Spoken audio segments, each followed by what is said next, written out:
and also on our GC YouTube channel. So yes, you have a Yes, lot of that's right. opportunities to uh, to pick up to look at what we're doing here. If they are not here today, then they can just go to our website. Your friends, tell your Yes. friends, okay? All right. Before we go on, I would like to welcome uh, our president, the president of Green Convergence, Dr. Nina Galang, to give her opening remarks.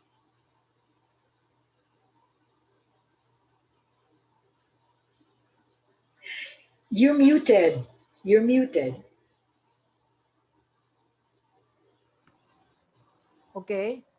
All right. Good I can afternoon. hear you now. Yeah, good afternoon, members of Green Convergence, allies, kindred spirits, friends of the earth. Welcome to the first session of our 32nd year. Marie introduced me and her co-moderator, but I think I have to introduce Marie Yeah. Marciano. She is the immediate vice president of immediate past vice president, and has been the mainstay of Kamayan since its start. So she's a pillar of this project, of this program of Green Convergence. Thank you, baby Noble, for that prayer, which I think is perfect for this afternoon. We welcome our friends who are with us every month, and those who are joining us for the first time. May you be regulars as well. Happy Earth Day too, since April 22 is Earth Day, which is just a few days away. But for us, environmental advocates, every day is Earth Day, right? Right. When we refer to the So right. environment, right?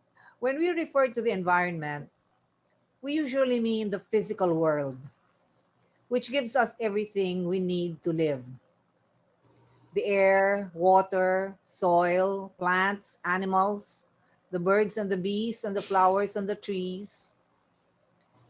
The environmental movement started in a big way, I mean globally, in the early 70s, when people began to realize that the world and its elements, which we need for life, were deteriorating.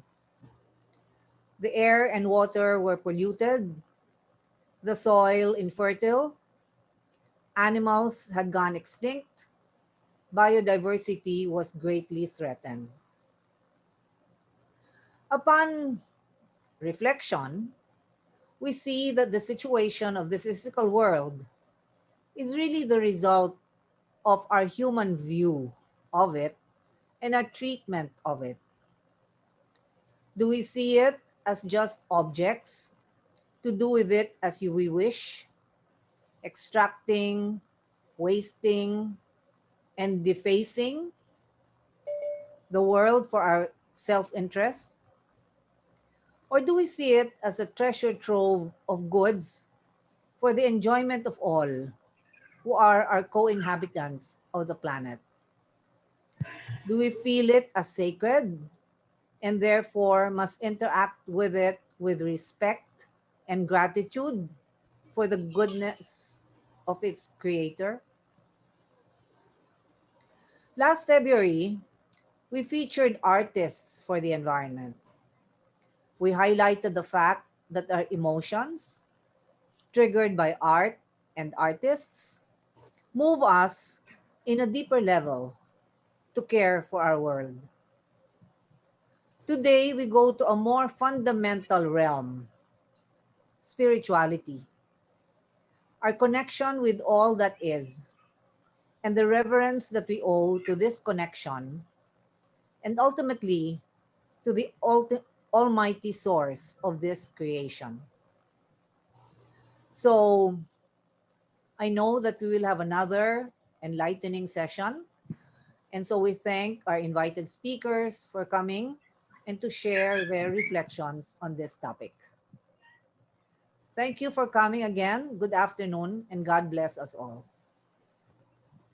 Thank you very much, Lina. And now it's time to present to you what I was talking about earlier. Green convergence is present to the earth.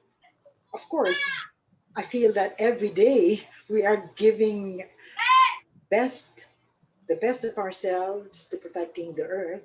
So that's our daily present. But since we're going to celebrate Earth Day, there are special things that will be done by our members, the members of Mother of Green Convergence uh, for the Earth. No? So here we have a listing of what's happening on Earth Day, or Living Laudato Si and partners will have a showing of the documentary Angling Plastic. So there will be viewing and forum on April 21st at 10 a.m. Actually, Rodney, you should be the one talking about this. Okay. And then GCCM Pilipinas and partners on April 22nd will has what is called Restore Our Earth initiatives. And I think they're also uh, have their members doing many activities for Earth Day. Earth Day Network, of course, has been doing a lot of stuff since April set in. So they have had a series of webinars and have undertaken an Earth Day countdown where they gave tips on what can be done for the Earth on a daily basis. And then the Green EDSA movement launch will be on April 22nd at 10 a.m. Also, we have the Miriam College Environmental Studies Institute activity called The Rights of Nature and Gospel of Creation on April 22nd at 1:30 to 3:30 p.m. As more activities get firmed up, we are going to let you know about it, post it on our Facebook page and in our web page. So let us celebrate Earth Day together. And I hope there will come a time when, as Nina says, because Earth Day should be every day, we don't have to pick a special day to call Earth Day, okay? Because every day will be Earth Day. Okay, now it's time to do our regular routine business, which is uh, reviewing our protocols, how we run the forum so that there will be no misunderstandings, So let me just review it because, the regulars here know all about this, they can talk about it with their eyes closed, but still we always have new participants and I have to go through the whole rigmarole. So briefly, the forum is divided to three major portions. The first portion is when the uh, our guest speakers, our resource speakers, make their presentations one after the other. There will be no questions entertained at this point, so the participants are requested to write down their questions so that they won't forget if they think they might forget. No? So because they can ask all their questions during the second portion. This is the open forum portion. And this time around, it's the guest speakers who will be writing down the questions because they will not answer it at this time. We will ask all the questions, and then all the questions will be answered on the third portion. So I hope that's clear so that people won't be raising their hands uh, when the speakers are talking, expecting to be called uh, for their questions. Okay, so I hope that's clear. And Rodney has some other guidelines for you. Rodney, Some just some reminders to yes. avoid distracting noise. All participants are auto muted for the duration of the whole Kamayan Forum webinar, except during, of course, the open forum when you participants are welcome to speak and ask questions. And detailed guidelines will be given to you at the start of the open forum. So just wait for it. And number three, for the meantime, you may use the chat box for comments there, reactions, or messages. So those are just our three simple guidelines for the duration of the uh, Kamayan forum. Specifically, when we enter now the first part of our forum. Thank you very much, Rodney. And now we come to the exciting portion. We are now going to present our first speaker. Um, our first speaker is the superintendent rather, of Fo Guang Shan Mabuhay Temple, the main branch temple of FGS in the Philippines that promotes humanistic Buddhism through education, culture, charitable programs, and Buddhist practice. That is so interesting to me. He is also the director of Veggie Plan A Philippines. Please join me in giving a very warm welcome to Venerable Ji Yi. I hope I said Thank, your name right. thank you very much. Good afternoon to all. Okay, in order to it make the presentation easier, I would like to share my screen so that it's easy for all to see the script. Okay. Thank you for the invitations regarding the greening our faith. And of course, I'm a Buddhist missionary. I speak from the point of the Buddhism. For the Buddhist practice, we invest in cause, conditions, and effect in our minds, in our actions, in every way we are. The investments that we do not only about the material things, but also in our action. The cause, condition, effect from the traditional Buddhist teachings help us wake up individually and realize our interdependence or connections with others. In our Buddhist path, we have two terms. That is Eco-Dharma and Eco-Sava. Eco means ecology. How's the connection between the Dharma, that is the teachings of the Buddha, with the ecologies? So for Buddhists, we refer to the Buddha's teachings. It states that all things are interconnected, and there's nothing in existence which exists as a separate, fixed, or isolated entity. Things only exist in the relations and connection with other things. In fact, so much that the boundaries between things are only useful conventions, provisionally true, but no means of absolutes. And we can visit the books from the latest book from a scholar, David Roy, regarding the Buddhist teachings during the ecological crisis. How about the eco-sava? Bodhisattva, there is a person who willing to sacrifice he or herself to help others.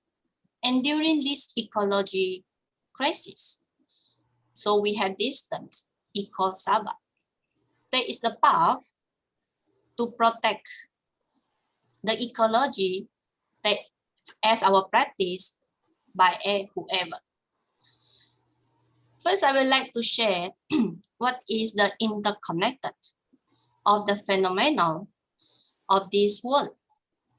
The truth of the myriad phenomenon taught by Buddha, or we call Sakyamuni Buddha, that is 12 linked independent originations. Here we can see the cause with the cause and conditions, and we can see the effect. The cause, that is the past or the seed that we do before. With the present that we done, then that is what we can see for the future.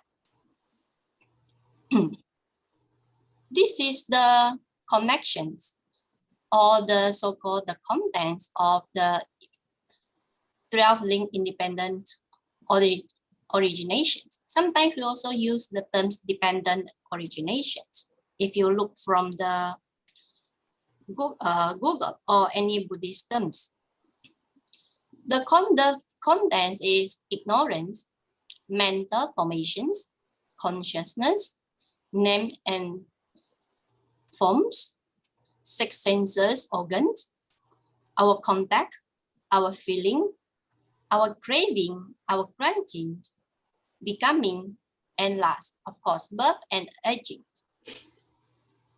This is a circle. Since we call it link, that means there's no start. But here we can see the ignorance and mental formation, that is the past cause, the seed or the cause of what the action become, or how the actions come through. And it will affect the present effect, that is our consciousness. That is what kind of name or what kind of forms we will create. And it will affect the six organs, our contact with people and our feeling with people. And how about the present cause? That is after the effect. And there's a causes. We crunchy and we craving for something that we want. And it will become the future effect. That will be the birth and the aging and the death. There is a circle. There's no start, there's no end if we never stop any one of that. And how we can stop it? Of course, from the teachings of the Buddha, one of that is the Eightfold Path, to have the right view, right consciousness, right thoughts. That is the first for all the actions. Let's go further. The cause, that is the seeds where we actions affect. And the conditions, what kind of seed that you plant in your mind with the condition, with your actions, then you will see the effect to yourself or to others. For example, this is a cycle of a tree. The tree starts from a seed and it grows up. During the growth up, there is a condition. It depends on not only the sun, not only the rains or the water, but also the humans, how we taking care. Are we taking care well with the good air or with the polluted air? That is the effect how the tree becomes. After the trees grow up, sure, it will dead. After that, it will grow into the earth. And there's a seed again. So it starts and rebirth forever. That is for the plants of a tree. Let's see what happened at this moment. In the past, with the present that the human do, what is the future happen to be? Now it happened, the meat is cooking the planet. This is according to a new report from Greenpeace International. The global meat and dairy productions and consumptions, it has to be cut in half in 2050 to avoid the dangerous climate change. what's really happened. Now, we can see because of the technology, a faster and faster speed of the changes of our life. So we can see the volatility. And because of this speed, what is going on is so difficult to predict for the future. So the uncertain emotion system. And it's so complex because everything is interconnected, not only one reasons, but there are so many reasons for this will happen. And everybody, as a human, we try to interpret what the situation really means. I'm sure all of us know with this pandemic, all of us also, even though we are ambitious to know what happened, what will going to happen and what will happen tomorrow or next, but nobody can interpret it. Let us go back to the cause.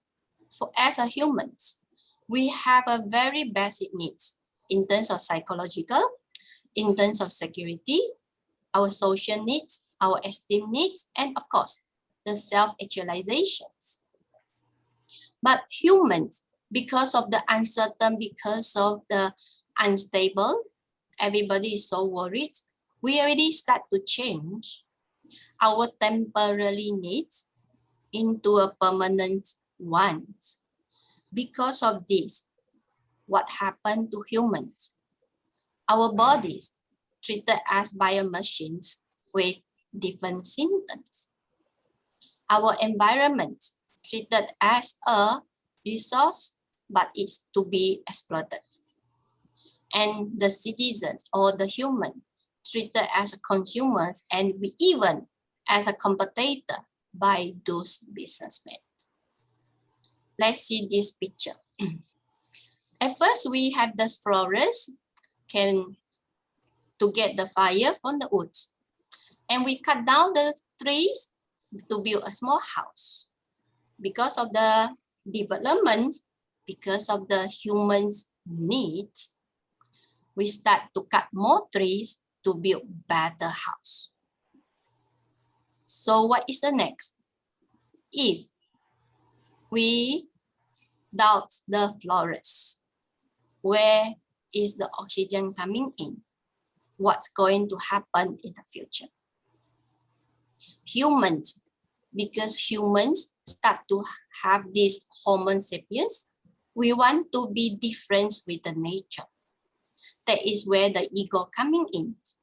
And also the mankind fail to take account of the intimate connections within the ecosystems between himself and the world. It arrogance charging in with newfound technological powers and the destabilizing intricate system of the ecological. And also our shopping habits, because we don't know what to do. So there's one habit for many people that is shopping. In order to grab something, to feel safe, it changed our world. It changed our environment because of all the chemical that we use in our house and in the industry that affect the oceans and the skies. So there's a conflict between the environment and mental. So there is the global warming coming in. Before the human change, the factory, because of the factory, we start to build the factory, but the pollution starts. And because of all these sounds, the humans start to have the higher populations. However, because we start to cut down all the trees, we change all the plants, we change all the lands to build the house for humans, we lessen the food for humans. So that is the pressure of the humans to the environment. As a Buddhist organization, for Fokwansan or as a temple, what we provide for people, we encourage people to have the vegetarian diet. living with contentment, being kind to oneself and others. Always to have a calm emotions, flexibility of the physical body. Let's do more exercise. And we encourage the plant-based because the plant-based diet need less electricity, gas, time, and water to prepare. The life exists between each breath. So for the four concerns, this is the main, or we call the headquarters in Taiwan. It looks big. Yes, it is big. We have the Sutra Repository and Buddha Museum. The Sutra Repository is here. That is where we put all the canon. And the Buddha Museum, this is the museums.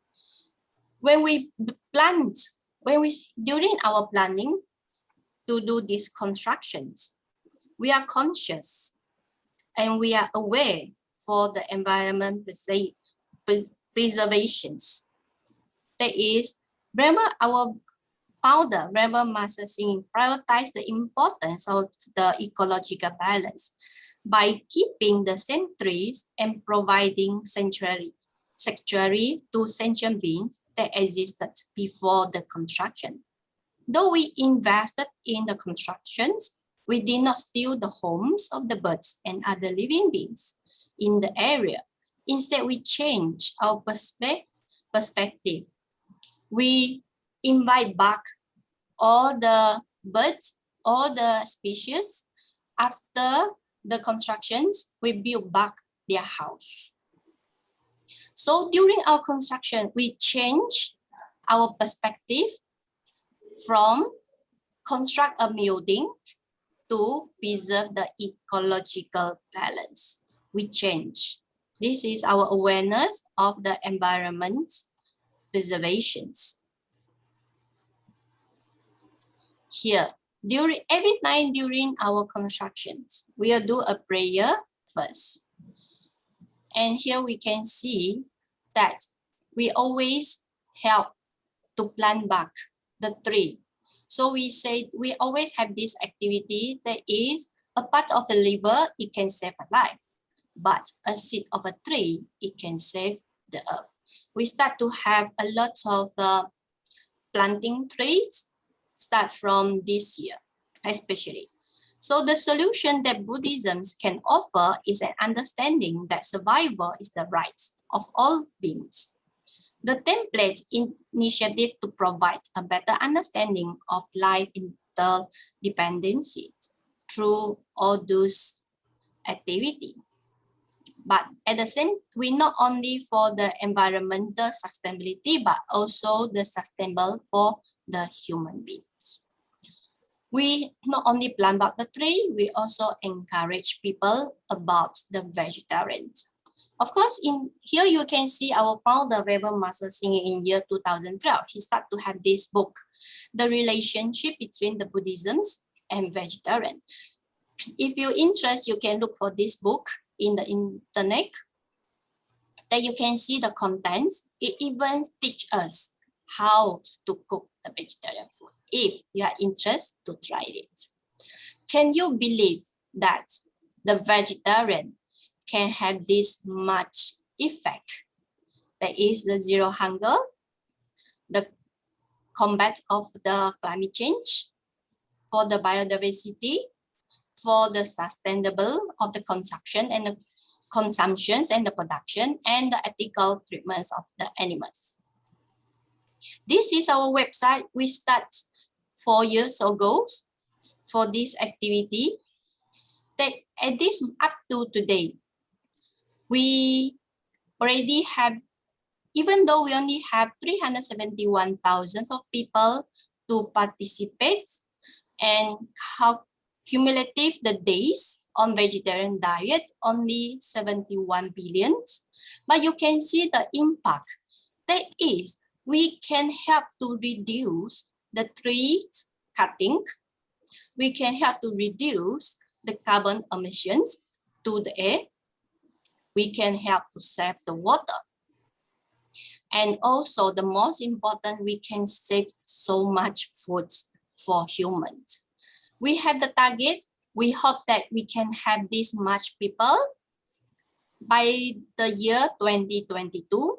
So here I really hope that we have more people to enjoy this activity. You can just type Veggie Plan A in the Google. You can find our website there, because we're going to do the record in WHO in year 2022, so that we hope that more people to be aware the vegetarian or your diet is connect to the environment. So this is a very urgent activity. We hope more people to join us, especially in the Philippines. And here you can see, let us see, if you only 1 day per year, just 1 day, the impact or the effect that you can see, you can help to reduce cutting down of the tree. You can help to reduce the carbon emissions in 3 kilo, saving the water in 1,611 liter, and we can save more people with 45 pounds of the food. How about if 1 year? If 1 year, of course, you can have more impact. That would be we can save the food with so much pounds, we can save the water. This activity is registered for every year. So let's do it together. Just form your meal. We hope that more volunteers to be with us. Next is about the environment with our spiritual. Not only in terms of our physical body, but also in terms of our spiritual. Our founder, he also wrote this book in 2015. Here you can see the preservations of the body and the mind that we can practice as individual. We don't need to be in a group. We just keep the ground clean. Do not litter. Keep the air clean. Do not smoke or pollute it. We respect oneself and others by do not commit any violence. And we speak quietly. Do not disturb others. Next, smile. Do not face others with an angry expression. We speak kindly. Do not utter the words. And we follow the rules. Do not seek assumptions or privilege that you'll be excused. And be polite. That is, do not intrude on others. Consume consciously. Do not waste anything that we buy. Be grounded. Do not live in aimless. Practice kindness. That is, do not create the malice. Or mind your actions. That is, do not violate the rules of ethics. When you see this picture, will you or will I build the house in this way, or should I do that? I'm sure all of us will agree with this picture because the tree comes first. So from the perspective of the Buddhists, we have this we call 5 precepts. The main purpose of these 5 precepts is we respect. The precept is not killing. We refrain from killing. We respect the life, not only the human life, but also the animal. We refrain from stealing, not to steal anything from others. We respect others' people's belongings. We refrain from sexual misconduct. We respect the name of others. Refrain from lying. We also respect others' people from the names also. And last, refrain from consuming intoxicants. We respect if we drink or if you drunk, what will happen? So without consuming all those things, we respect all the above, the body, the names of a person. And in the verses of the 7 ancient Buddhas, the most important is do nothing that is unwholesome. Purify our mind and do all that is wholesome. This is the teachings of the Buddha. Consciousness or consciously is the Buddhist emphasis in our practice for the mindful for our lifestyle. So here I would like to dedicate the merit, and at the same time we do these dedications to the world. That is, may the kindness, compassion, joy, equanimity pervade all worlds. May we cherish and build affinities to benefit of all beings. May chants, pure lands, and precepts inspire equality and patience. May our gratitude and humility give rise to great vows. Thank you very much. Thank you so much, Venerable Z Yi, and it's so good and nice to see you back again after our summit on climate emergency and divestment. Thank you so much, and please stand by, Venerable Z Yi, while we wait for our next speaker. And I wish to introduce our next speaker for today. What a holistic insight from our sister in the uh, Buddhist tradition. And right now, let me introduce to you our next speaker. She's a community development worker with a background on pastoral sociology from the Asian Social Institute, and she currently heads the National Ecology Desk of the National Secretariat for Social Action of the Catholic Bishops' Conference of the Philippines, Caritas Philippines. Please welcome Ms. Jo Guela from CBCP NASA.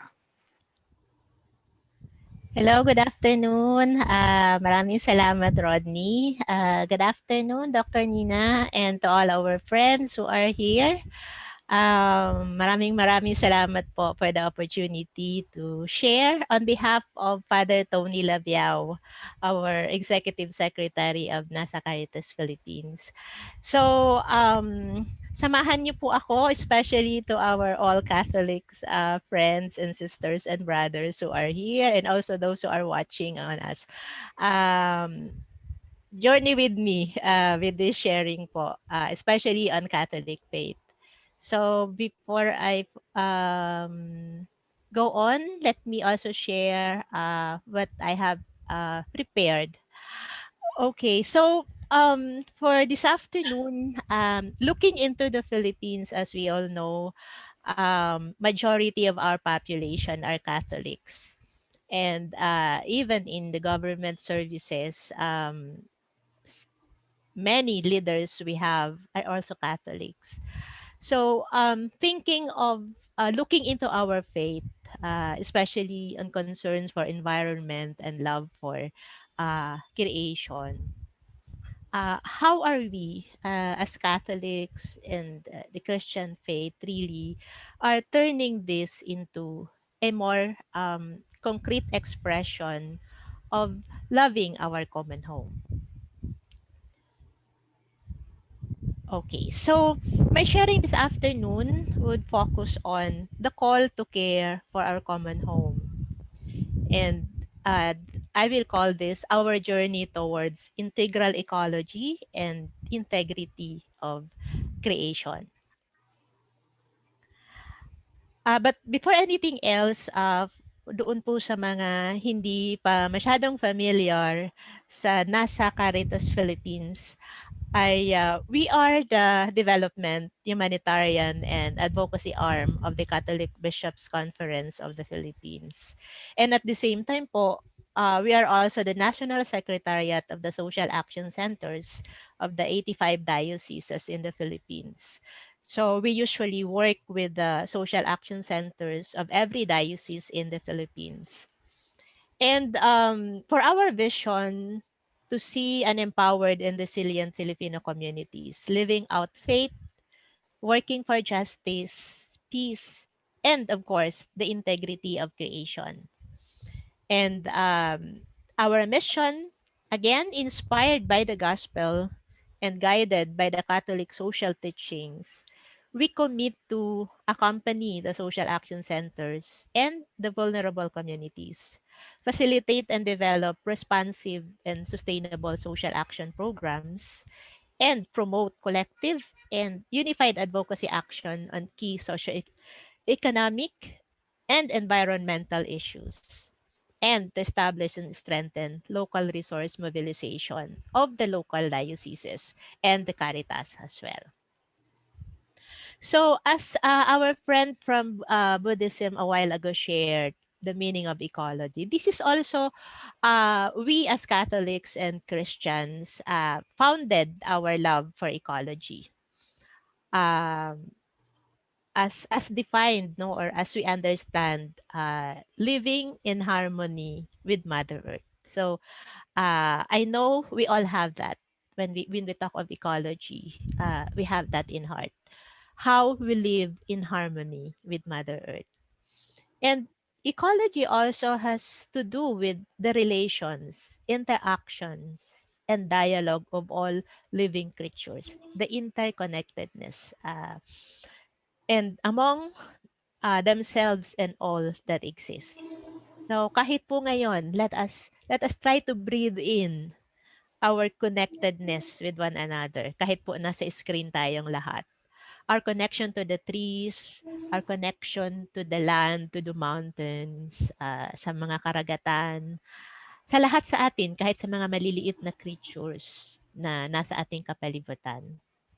And ecology is the understanding and respectful observance of life-giving relationship in our home planet.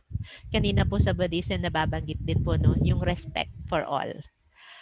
So, let us check ourselves right now as far as our faith is concerned. Are we living this out in harmony with Mother Earth, in respect with all creatures, as we are all part and we are all nature? So, with this concept and with this in heart, we all can say that we are all here caring for our common home. We wanted to be part. We wanted to share whatever we have to be able to care for our common home. But what is happening right now in our environment, even inside the Philippines? So it's good to see, sabi nga po, di ba, meron tayong tinatawag na See Judge Act, looking at the environmental challenges and issues that we all have. And these are some of it right now. These are major environmental challenges. And sometimes the the major advocacy campaign, this is the most challenging to face. But this is actually the major causes of environmental destruction that we are all, I mean, that our environment and our Mother Earth is experiencing right now. Kaya nga, naririnig natin ang kanyang panaghoy, di ba po? The cry of the earth and the cry of the more suffering people are the same. So, and we keep on saying na uh, we are always being warned of all this climate emergency, now the health emergency that we are all experiencing in pandemic time. So these are all a call to us, a call to stand, a call to speak up, especially on behalf of our faith. We say that we love our environment, that we care for our Mother Earth, we care for our common home. So these are all the environmental challenge that we are facing right now. And in the midst of this, sinasabi po na to secure a sustainable future, we must change how we live. And this entails a major transformation in the ways our global society functions and interacts with natural ecosystems. So it's good to see and to check where we are at this time in terms of our perspective. So, for Nasa Caritas Philippines being the social arm of the Catholic Church of the Philippines, so we adopted the framework of integral ecology as an as an effective approach in addressing and resolving the ecological issues or environmental challenges that we are facing right now. As Pope Francis expressed in Laudato Si, believing in integral ecology in all aspects of life is a necessary response to the global crisis, since everything is closely interrelated, and today's problems call for a vision capable of taking into account every aspect of the global crisis. He suggests that we now consider elements of integral ecology, the interconnectedness of all the creation, one which clearly respects its human and social dimension. And then he added also that we need a paradigm shift in order to reestablish our sacred relationship with nature, as nature cannot be regarded as something separate from ourselves or as a mere setting in which we live, but we are part of nature and we are nature. Thus, there is an urgent call to act now and work together to resolve this global crisis before it is too late. So, napakahalaga po yung how we respect nature and how we connect with nature. So, again, looking into some historical church, I mean, documents and initiatives that the Catholic Church done for the past several decades. So, these are just some. So, maybe it's also good to look back. In 1979, Pope John Paul II proclaimed Saint Francis as patron of ecology. I hope there are also some Franciscans who are here. And then in 1982, the declaration of World Ecology Day. However, in this day, Pope John Paul II, referring to Saint Francis then as an example, and warns us that not to behave like dissident predators where nature is concerned, but to assume responsibility for it, taking all care so that everything stays healthy and integrated. So, lagi po yung emphasis doon sa integrated. So as to offer a welcoming and friendly environment even to those who succeed us. So, ang tagal na po, 'di ba, ang tagal nang nare-remind tayo ng simbahan in yung paano yung relationship that we need to express with nature. So even in 1990, another papal document po entitled Peace with God, the Creator, Peace with All Creation. Then in 2001, again, Pope John Paul II calls for an ecological conversion. So ang tagal na po, no? Several decades already. And where we are at this time, how are we expressing our love for nature at this time? And Christians in particular realize that their responsibility within creation and their duty towards nature and the Creator are an essential part of our faith. So, and maybe this is also the reason why we are all here right now. And still, our passion is that high. Our faith and our love for our creation is is continuing inspiring everyone. And of course, in 2015, we all know this. Another encyclical has been released, the Laudato Si, specifically on caring for our common home. So again, to promote a global sustainable ecology, we need to consider the complex nature of our ethical with the whole environment. We need to critically assess our way of thinking about our connectedness to the earth. So, to in response to this, for NASA Caritas Philippines and partners, we continue to share and implement green initiatives. As a matter of fact, last year we have launched this green initiatives campaign. So together with partners, we celebrate the season of creation. Then, part of this also, we have the food security program, and this is inviting our communities to have community gardens, have their own household and family gardens to secure their own healthy foods, especially during this pandemic time. And then, of course, the tree planting, tree growing efforts of the many dioceses that is going on right now, especially during these 500 years of our Christianity. No? And then, of course, the continued rehabilitation of the damaged environmental resources.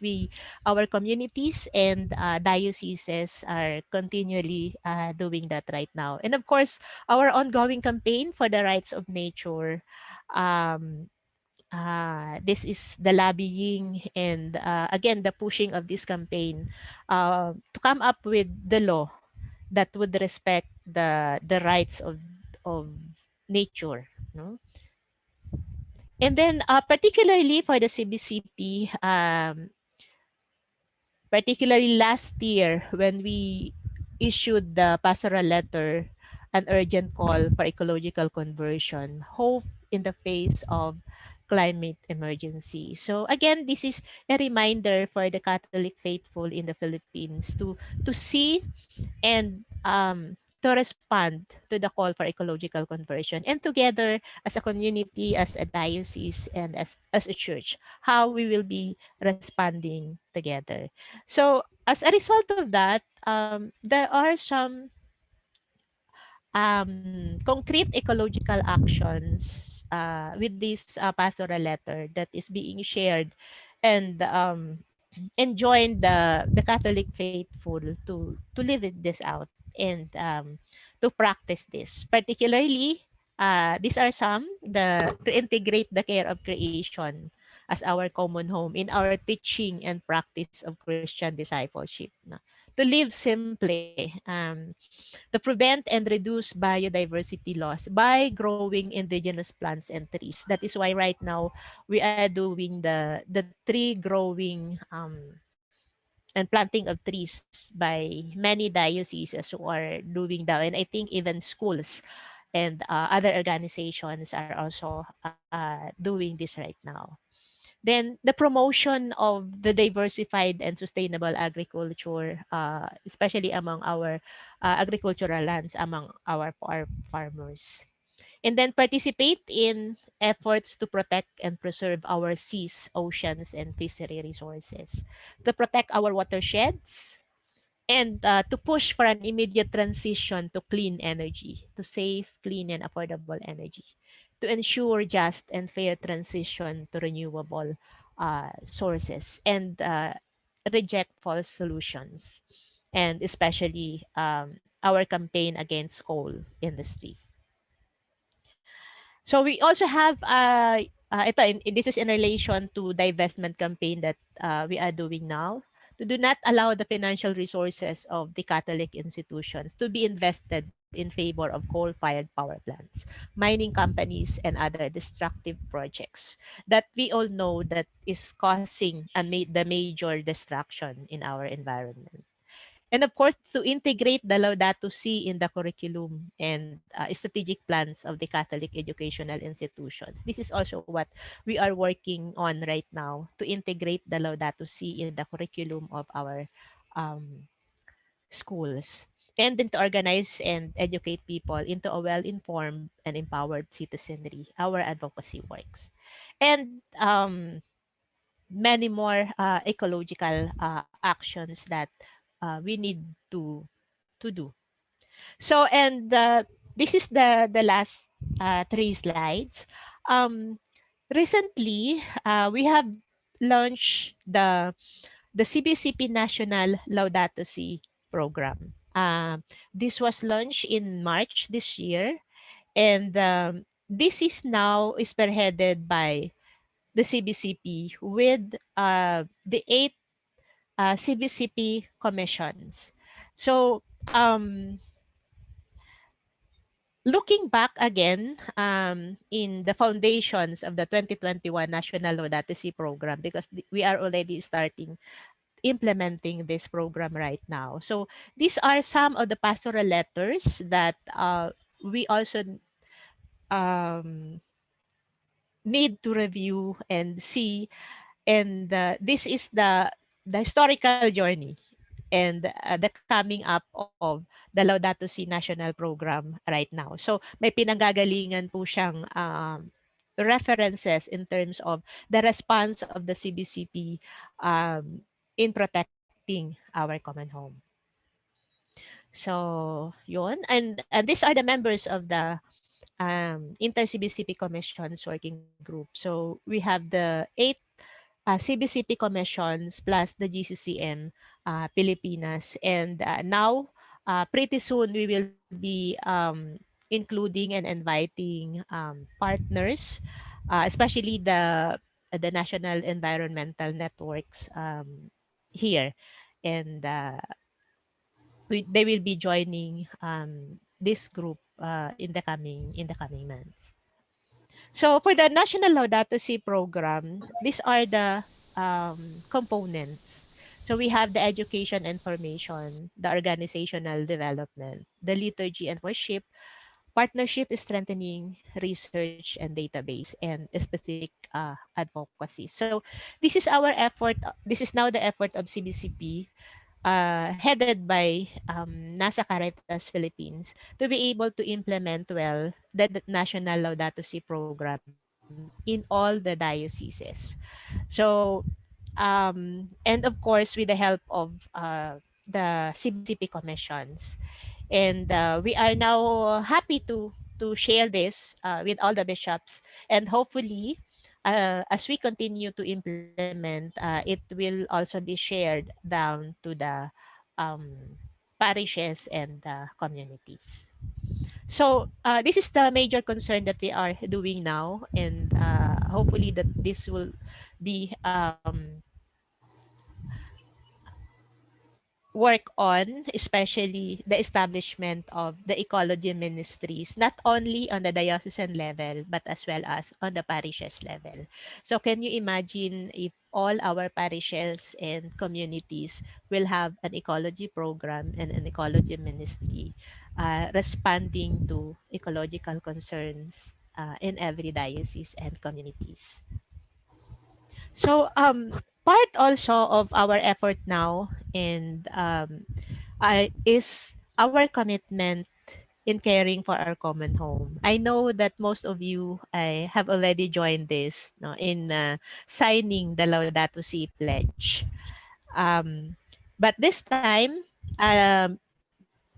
we have included part of our commitment in living the Laudato Si is not only to pray for and with creation, to live simply, to advocate, to protect our common home, but at the same time, to implement the national Laudato Si program.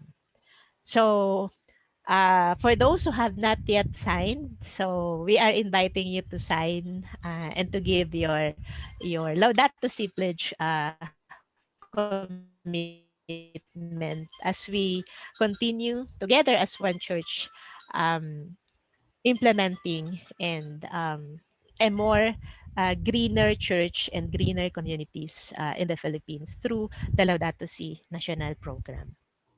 So again, be a Laudato Si champion, be an Earth Angel. So isang makakalikasang hapon po sa inyong lahat. Maraming salamat po.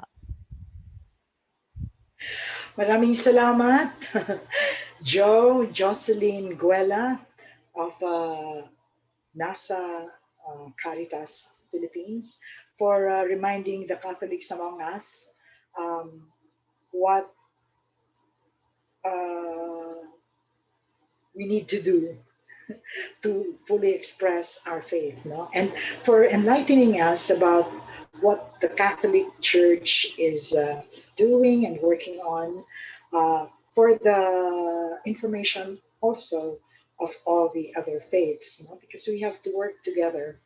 So this is a very interesting afternoon. I think I'm beginning to think I'm the quintessential example of an interfaith individual, no? Because I really think there's a lot to be learned from all the different faiths.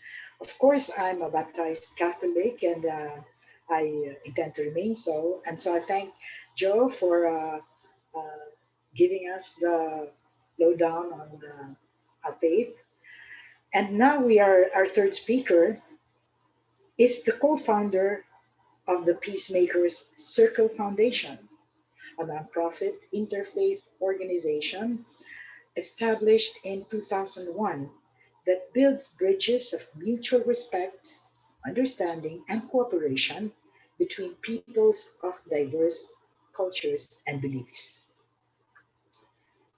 She also served as a trustee and regional coordinator for the Southeast Asia Pacific region in the United Religions Initiative, or URI. Here to speak on, take note, uh, Hinduism and care for the environment, we are fortunate to have Dr. Shakuntala Mujani Vaswani. I'm sorry if I mispronounced that, please correct me. But yes, welcome, Dr. Vaswani.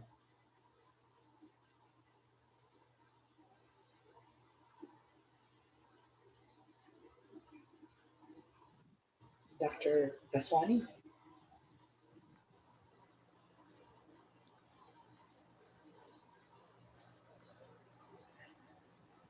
Oh, this is the one that there's no sound? Namaste. In Hinduism, we have a rich heritage of scriptural texts that have shaped our view of the world and its environment. Our sacred texts, the Vedas and Upanishads, which were written over 100 years before the Common Era, have given us the awareness of the great forces of nature, the earth, sky, air, water, and fire, as well as all the living beings, the plants, trees, humans, and animals and insects, are an extension of the divine and are bound to each other and to the great rhythms of nature. In other words, we are all interconnected and interdependent in the cosmic web. In Upanishads, we learn Isa Vasyam Idam Sarvam. That is, this entire universe is to be looked upon as the energy of the Lord. In another scripture, the Bhagavad Gita, Lord Krishna compares the world to a single banyan tree with unlimited branches under which all the species of animals, humans, and demigods wander. As the Creator has gifted us with a beautiful and bountiful planet to live on and enjoy, it becomes our dharma or duty to protect and maintain it and everything on it as an extended family and for the well being of all. Dharma is an important concept in Hinduism. It means duty, ethics, and cosmic order. So, taking care of the environment is not considered separate from other activities of life. The Mahabharata text tells us Dharma exists for the welfare of all beings. Hence, that by which the welfare of all beings is sustained, that for sure is Dharma. The Vedas have attached great importance to environmental protection and purity.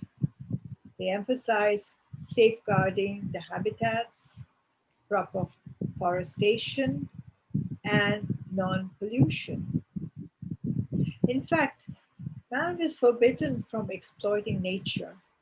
Is taught to live in harmony with nature and recognize that divinity prevails in all elements, including plants and animals. In another text, the Atharva Veda, we have been warned he who dirties or spoils ponds, lakes, rivers, etc., or causes smell near residential areas is liable to punishment. A verse from Rig Veda says, thousands and hundreds of years, if you want to enjoy the fruits and happiness of life, then take up systematic planting of trees. Other verses from the Vedas state, do not harm the environment, do not harm the water and the flora. Another one, do not cut trees because they remove pollution, and do not disturb the sky and do not pollute the atmosphere. Destruction of forests was taken as destruction of the state, and reforestation an act of rebuilding the state and advancing its welfare. Also, protection of animals was considered a sacred duty, according to Charak Sanahita. Thus, on the basis of such pronouncements in Vedas, a discipline of environmental ethics was developed with formulated codes of conduct, that's dharma, that define humanity's relationship to nature.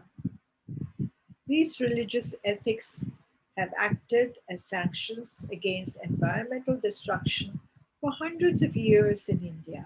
The Vedas remind Hindus to behave respectfully towards Mother Earth by making sure that any personal activities do not hurt her vitals, body, or appearance. Hindus honor the earth as Bhumi Devi or Mother Goddess, who is to be adored and respected. It is a common practice among Hindus to recite a mantra every morning when first stepping on the ground, which is, O Mother Earth, the giver of all that is good to us, I bow before thee. Forgive me for stepping on you. We also do Bhumi Puja, a ritual of forgiveness before we start to dig the earth for construction or farming. Other Hindu religious rituals require us to honor water and specific trees like peepal, banyan, and sandalwood trees, and use these in worship.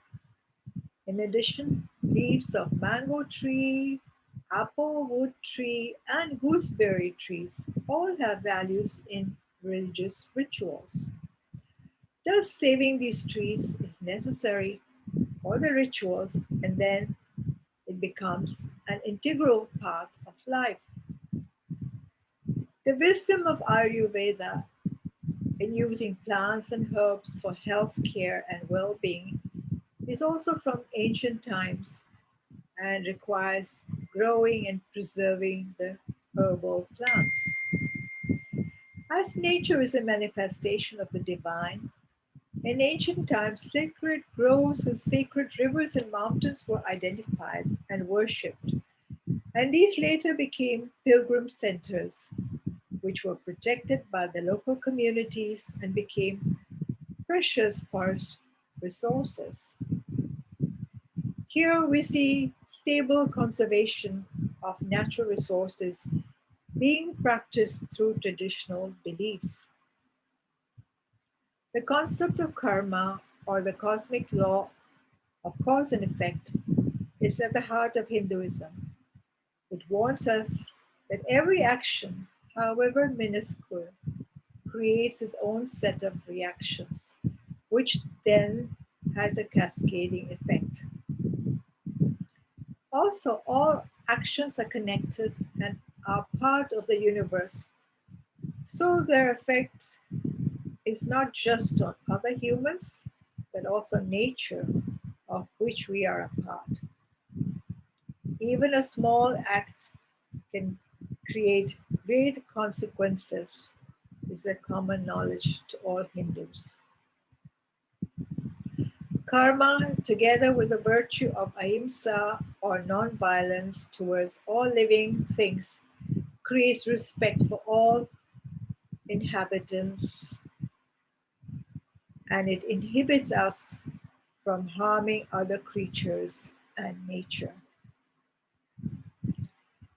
Hindus also believe in the cycle of rebirths or reincarnation in different forms.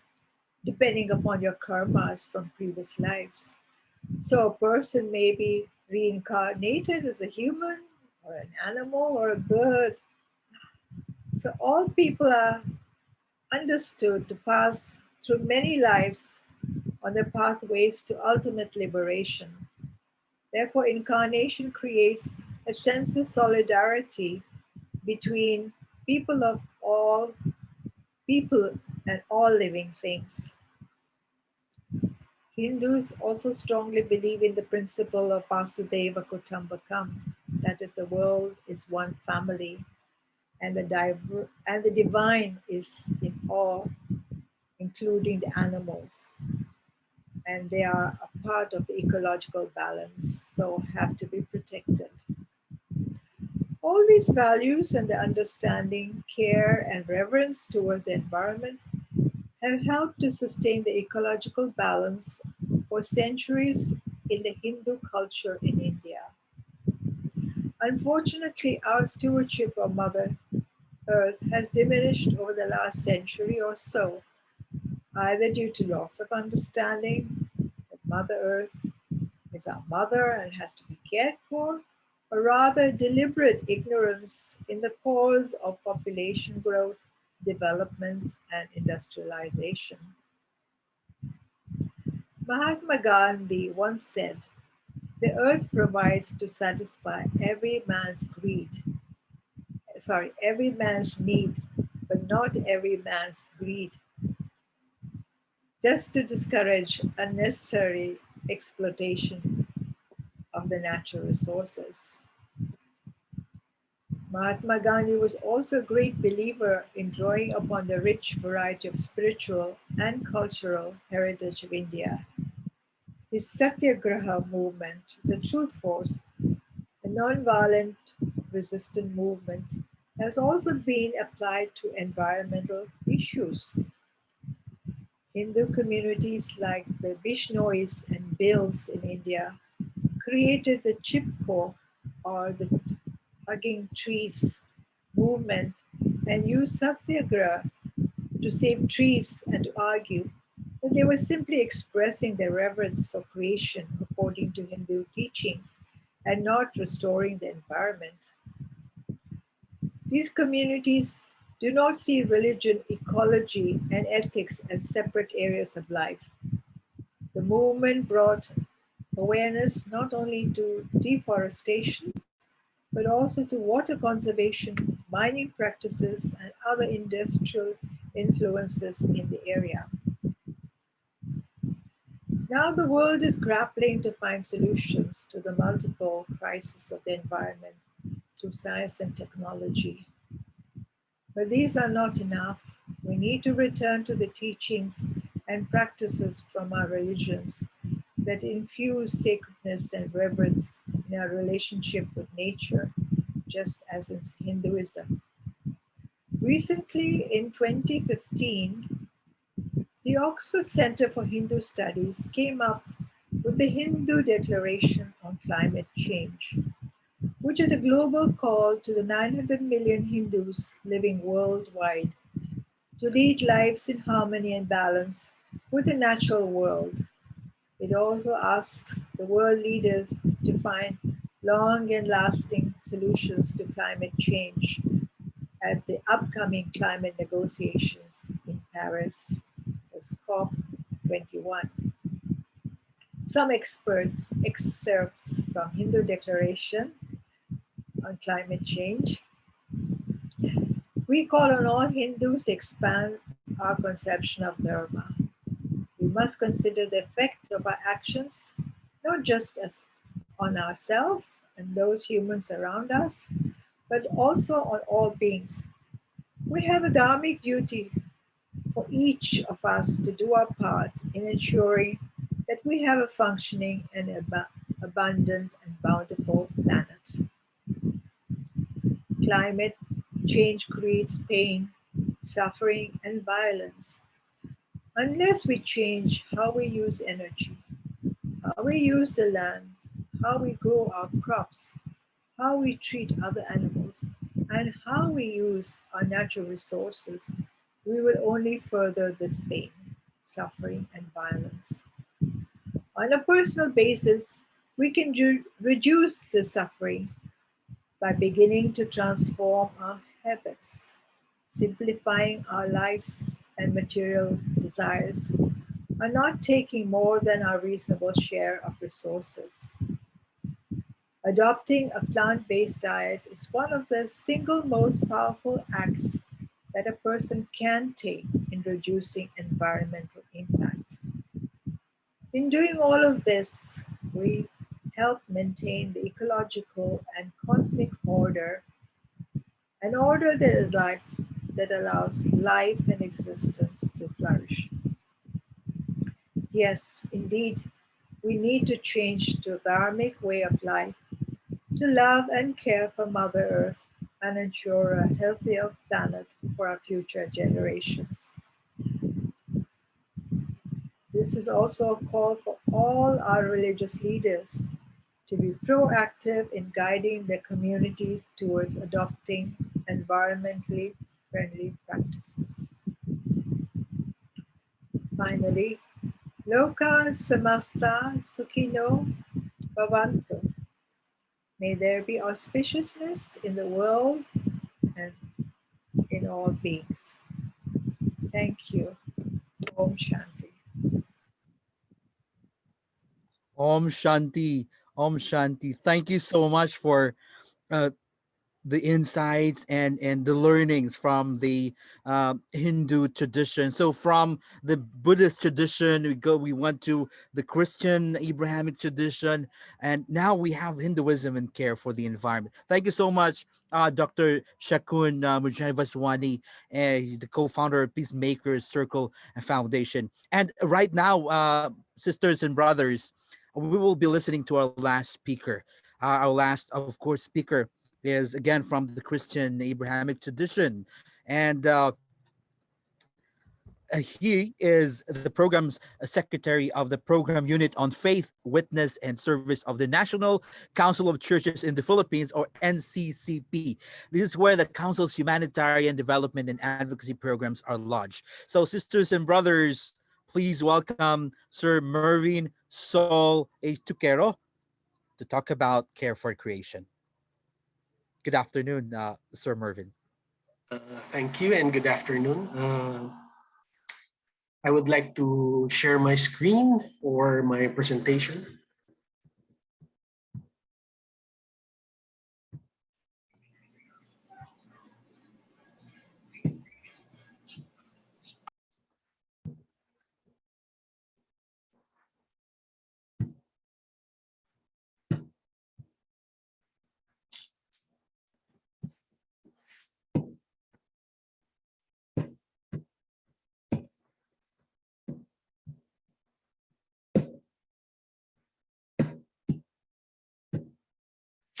Okay, good afternoon again. The NCCP, just a brief introduction, is an institution, a fellowship, and a channel for united witness of 10 mainline Protestant and non-Roman Catholic churches in the country, composed of the Apostolic Catholic Church, the Convention of Philippine Baptist Churches, the Episcopal Church in the Philippines, the United Methodist Church, Iglesia Unida Ecumenical, Iglesia Evangelica Metodista en las Islas Filipinas, or YEMILIF, Iglesia Filipina Independiente, United Church of Christ in the Philippines, the Lutheran Church in the Philippines, and the Salvation Army. We also have 9 Christian service institutions as associate members. The NCCP's, just to give you a picture of what I will share, it's kind of historical from the development of the policy paper on ecology of the NCCP until our very recent work in relation to climate change adaptation and disaster risk reduction. The NCCP policy paper on ecology is based on the 3S framework. 3S is spiritual, scientific, and social.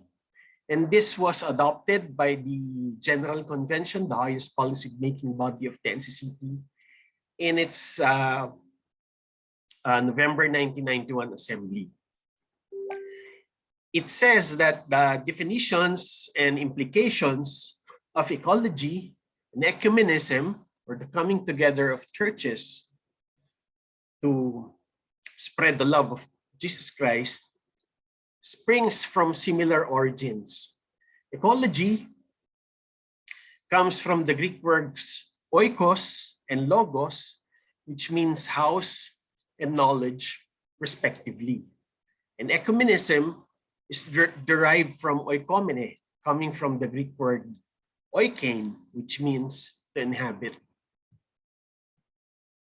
The oikomene encompasses ecological concerns because it is a relational, dynamic concept beyond the fellowship of Christians and churches to the human community within the whole creation. So being ecumenical is also being a lover of ecology or the environment. The NCCP also looks into the situation of the Philippine environment by discussing the different ecosystems as well as the global situation. Now, the NCCP looks at ecology in the concept of justice, peace, and integrity of creation, just like our Roman Catholic sisters and brothers.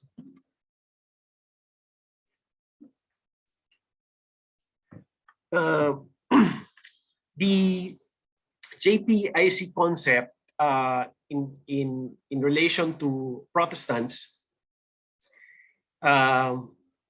is based on a fairly recent ecumenical concern, although there were theological reflections about humans, technology, and nature since the 1960s.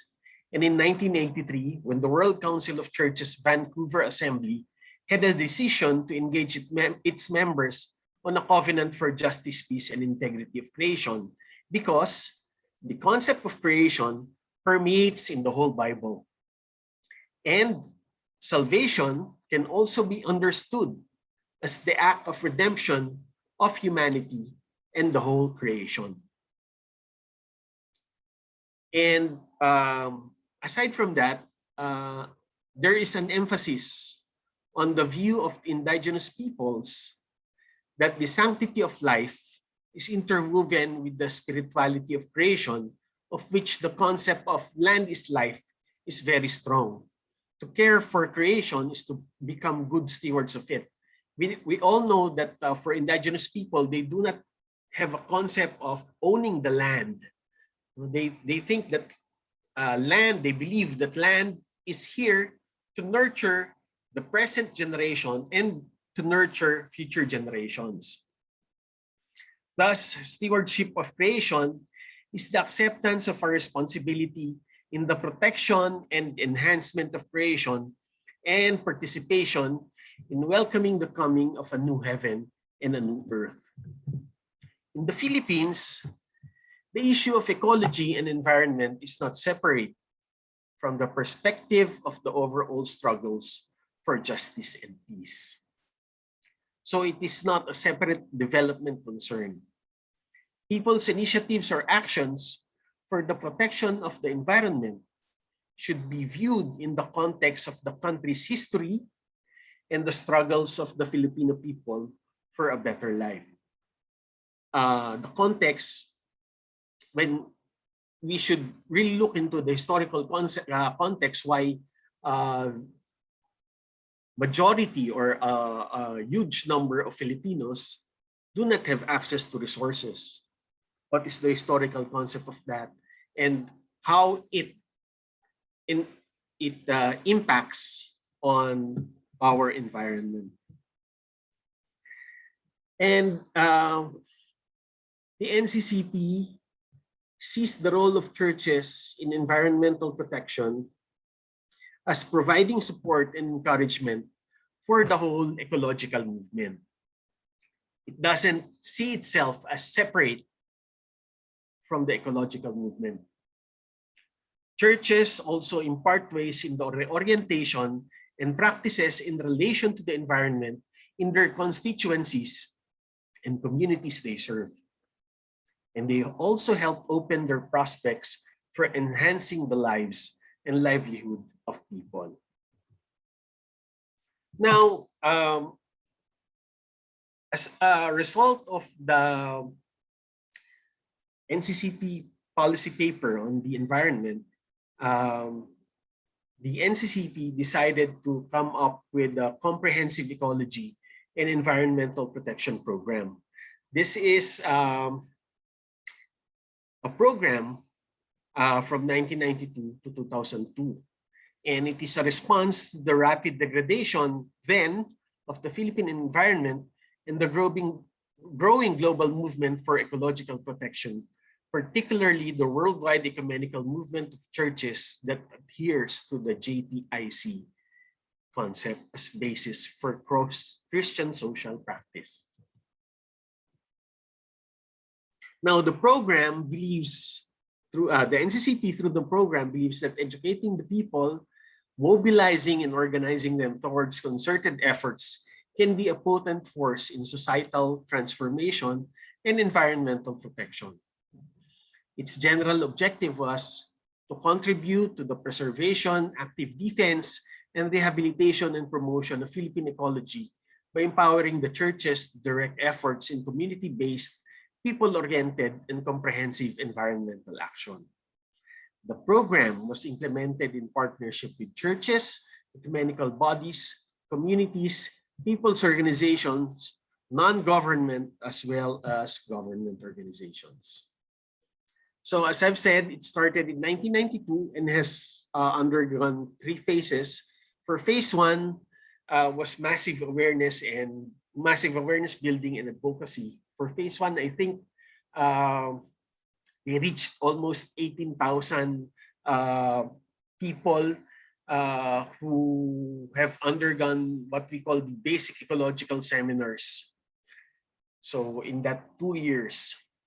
And then phase 2 was from 1996 to 1999, organizational strengthening and continuing massive advocacy with regards to the environment. You know, teaching churches simply just to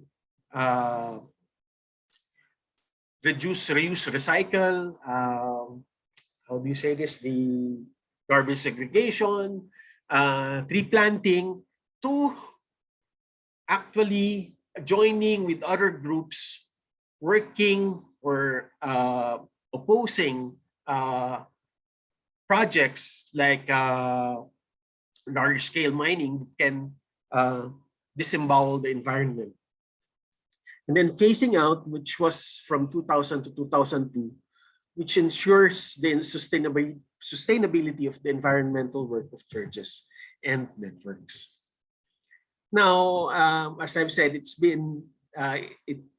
only until 2002, but it has launched thousands of awareness building activities, assisted in many mass campaigns for environmental protection, and helped form people's movements for environmental protection. This is the seed that we have built on, and that's why later on you will see how we were able to maximize this for our future environmental education and advocacy. An example was the UCCP Paite campaign versus the sanitary landfill in their area, which was supposed to host garbage from the whole Laguna and from Metro Manila.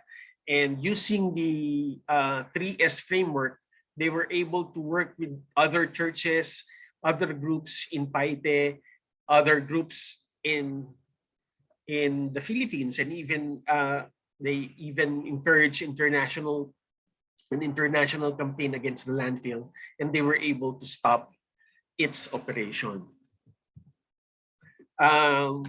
Then the post CEEPP program of the NCCP from 2003 to 2013,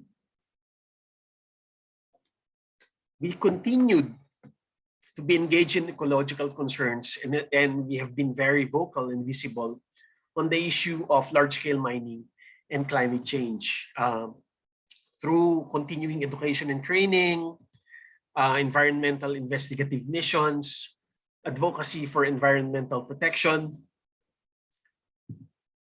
national and international conferences, assistance to victims of environmental disasters, and many other education, advocacy, and services activities. Then we now go to what we call the post-Yolanda phase of the NCCP's ecology work.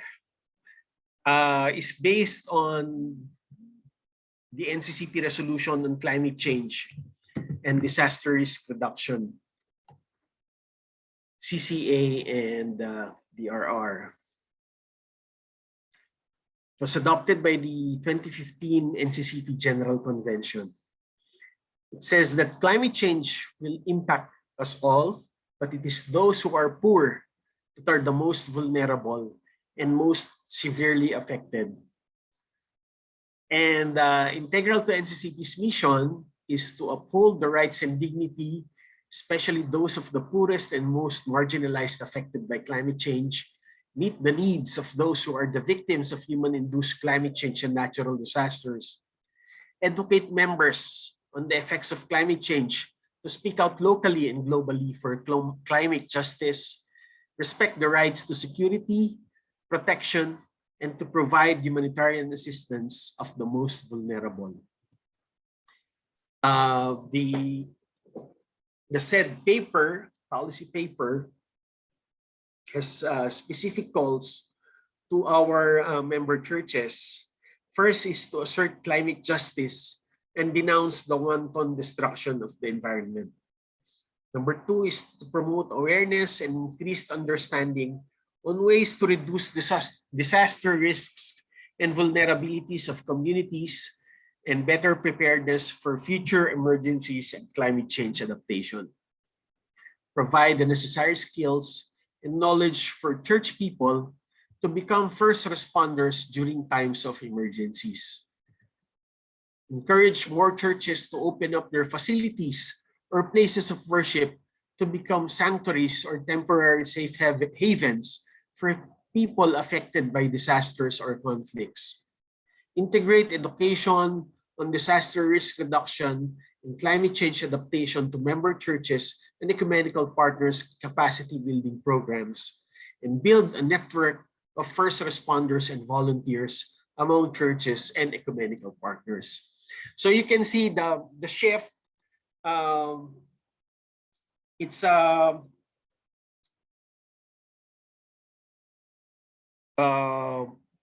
making churches responsive to climate change and disasters which have gone worse, especially in the last few years because of our vulnerability to climate change. So we now have a disaster risk reduction and management program which incorporates climate change adaptation and ecological protection. So we still continue ecumenical and church-based educational activities. And then from there, we have trained people and formed ecumenical disaster response and management committees in the various regional ecumenical councils or assemblies that you see on the map before you. Those are the different names of the regional ecumenical councils and assemblies composed of the different member churches of the NCCP in the various provinces or regions. So we conduct disaster risk reduction management orientations, which incorporates, as I've said, ecological protection and climate change adaptation, and emergency preparedness and response planning. We also form community-based disaster risk reduction management committees, and we put up climate change adaptation projects. Of course, we conduct humanitarian responses to people who are affected by natural and human-made disasters exacerbated by climate change. Humanitarian responses. And then, as we all know, the COVID-19 pandemic has an environmental dimension, an ecological dimension to it. So we incorporate that that dimension in our pandemic response. So we conduct, by the way, all those humanitarian responses, we always conduct orientations, seminars, or short orientation with regards to climate change adaptation. So even the COVID-19 pandemic responses, that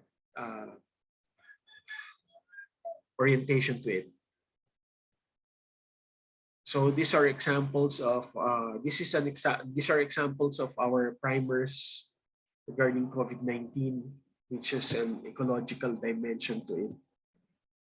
Then we work with, of course, the CDCP, NASA, and field rads of the Philippine Council of Evangelical Churches under the faith-based organizations Philippines Forum, so FBOPH, to work on climate change adaptation and disaster risk reduction management.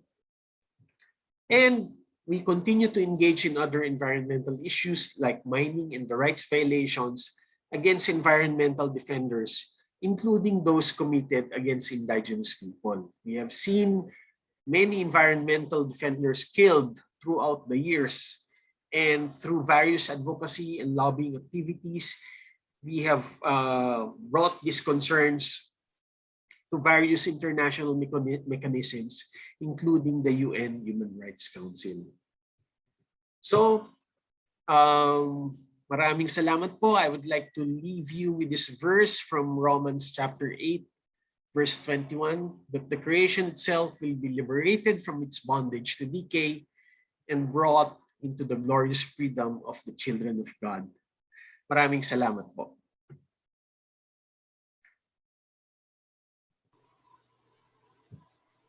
Thank you very much. That was Mervyn Toquero of the NCCP. Thank you. And now we're ready to take your questions. We are entering the second portion of Kamayan para sa Kalikasan Forum. And as I said, this is when we will take all your questions. Okay, I hope you wrote down the questions and you didn't forget. So let's take the first question. Oh, may I remind you first that your questions will not be answered right here, but will be answered during the third portion, okay? And Rodney has some reminders for you as well. Yes, and thank you, Tita Maria. And to ask your questions, you may raise your hand to verbalize it, or post your question on the chat box. Or we will, and of course, having any Tita Marie, we will take as many questions as we deem our speakers can answer within our time limitations. And other questions may be part to be answered later if time allows. So just raise your hand if you wish. Sa mga hindi Yes. Okay. Do we see any raised hands? We have a question po from Miss Tessa. Okay, Tessa, go ahead. Yes, good afternoon. I'm Tessa Oliva of Green Convergence. Yes, I'd like to thank all our speakers for their talks, and I wish they were the leaders of our land because they have the right paradigm to sustain human existence. So my question is, right now we are facing so many challenges because of how we have treated our natural resources. Our ecosystems are damaged. Just to name so many things, no? My question is, how does the different religious groups influence policy makers so that we can put our development paradigm into the right path. So that's my question. Thank you. Okay, may I remind the guest, our guest speakers, that it's your turn now to write these questions so that you can answer all of them during the third portion. And I also want to remind the questioners to please state your name and your organization or your school or whatever, and before you ask your question. Next question, please. More questions? You're still No thinking question. about it? It's so interesting, Dita Marino, that we now have this movement creating our faith. And with Living Laudato Si Philippines for the last 2 years, so we're always gathering, like Dr. Shakun, Venerable Z, of course NCCP, and of course ABCP NASA, and many more. Even our Muslim brothers and sisters will be able to gather, and we hope that this is already the, this is the proper time to really mobilize consciences and the moral imperatives, to solve this ecological crisis. Let's get deeper, let's make this spiritual, this ecological, we cannot say warfare, but ecological journey. Yes, anything that concerns nature is spiritual. Yes. That I believe. There, So, there's a do we have any other questions? Or do we have there. questions in the chat box? Raul has a question. Tita Okay, Marie. Raul okay. asks, climate crisis is the end results of man's expressed creativity, the power of his imagination for survival and happiness. His expressed creativity, a likeness of his maker creator. His imagination is an extension of his duty to take care of creation. But lo, his creativity led him to destruction and construct. How do we reconcile this innate character of man that led to destruction rather than construction? Wow. Really? You think that is an innate character of man? Well, but I'm not the one to answer that, okay? I'm not answering. I'm just posing another question. Okay, so that was from the chat box, that question or um, commentary question slash question that Rodney just read. But I suppose that's directed to everyone, right? All our guests. Yes. Okay, shall we? Are there Marie, no? Marie, Yes. may I? Yeah, sure, of course. Yeah, I'm Nina Galang. First of all, I'd like to ask Dr. Boswani, were you a parent of Miriam College? Because, Yes, I was. yeah, we were working together, remember? Yes. Oh, Remember me? I so remember you. Oh, yes. Your daughters must be professionals already. Yes, they are. Yeah, I wanted to ask everyone, how important do you think is spirituality when it comes to caring for the earth? You can think of nature and the environment in a very secular manner, no? Just scientific, and you'd see that it is destroyed, and you can, without any faith, it can also be, you can also act to improve it. But how important is the spiritual element, um, you think? I mean, I think all of us here be have would have a common attitude about it. But in your in from your perspective, how important is spirituality in caring for the earth? Thank you. okay, that's a good question. But I know Nina knows her answer to that. Okay. Yes, but we need the perspectives of Yeah. the rest. Yeah. It would be really interesting to listen to the different perspectives. Okay, more questions? Marie, can I? Gwen. Yeah, Gwen. sure. Go Yes, ahead. Gwen. Hi, happy State your Easter. name Oh, and sorry. O nga pala, assuming kasi I see you and Rodney and Dr. Nina. Kaya, okay. anyway. Okay. Nakikita na ba ako? Sorry Okay. Yes. I'm Gwen Persena. My base org is Green Research, which is a member of different green groups and civil society groups, of course, including Green Convergence and Quezon City Sectoral Council of Representatives and others. And I'm also a sociologist. I think I've met Venerable. Is she still here? Venerable and of course Dr. Shakun. We've seen each other in some forums. Sorry, I was late. Was there representative from the Muslim? No. Did he? No, No, none. but Gwen, ask your question because we have very little time. Kasi sorry. Sorry, yun ang una kong question sa Okay. walang Muslim. Sayang, ang maganda rin yun. My question for all, more for all except for Joe, I'm not sure if I asked this already to all, but since I think I only met the NCCP rep now, sir, my question is that, are you familiar with Laudato Si? If yes, even though you have not read it, what's your take about it? You're in, parang just a summary take. What's your basic insight about it in relation to maybe what you shared or whatever. Yun lang. Thank you. Laudato Si, the encyclical. Okay. Thank you. Tita Marie, I would like to greet Sir Mervin Toquero a happy birthday. It is Oh, it's his today. birthday today. Birthday. Happy birthday. Happy birthday. You're an Aries. Okay. Why do I know? You're an Aries, right? Marvin Toquero. April. Opo, yes. Yes, you're an Aries. Okay, I know because my late husband was an Aries, and Aries people have a quick temper, but they're quite loving. Di ba? Tama ba? Natawa siya. Okay, more questions? Meron pa ba? Kung wala na, kasi we are short on time anyway, we can go ahead and ask our speakers to answer the questions that have been asked. So who wants to go first?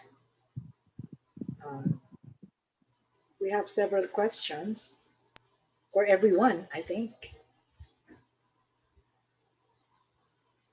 Yeah, There we you have go. four. These are the questions summarized. So Thank perhaps you, Shafi. we go to Venerable CE.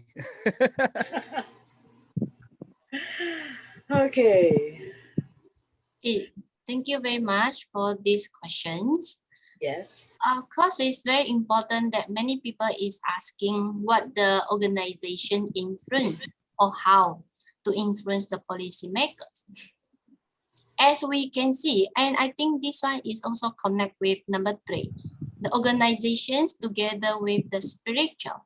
So like what the Buddhists or in the Buddhism, we say that we not only care for ourselves, but at the same time we care for others. Before we ask about the policy of the government, why not we ask ourselves first? Are we the ones who want to willing to follow the policy? For example, for the Buddhists, we encourage people to do plant-based, to lessen the meat in your plate. Can we do that? If there is a policy saying that, no, you cannot eat any meat, you can only eat veggie, but do you think you can do that? No, right? And also, the most important is start from ourselves, the individual. Like what I shared this afternoon, that is the cause and the condition. What kind of seat, what kind of place you want is the effect. So how you want to do instead of waiting for the policies to come in. We instead of asking why people wants to do this and that, why not we ask ourselves, can I do this and that? Should I do this and that? I think that is more important rather than you wait for the policy to say yes or no. Yes, of course, it might be a changes, but this kind of changes is the force from outside. So from the Buddhist perspective, we say that it's from our initiate heart. That is more important, and you are more willing to do so compared to someone force you to do this and that. Thank you.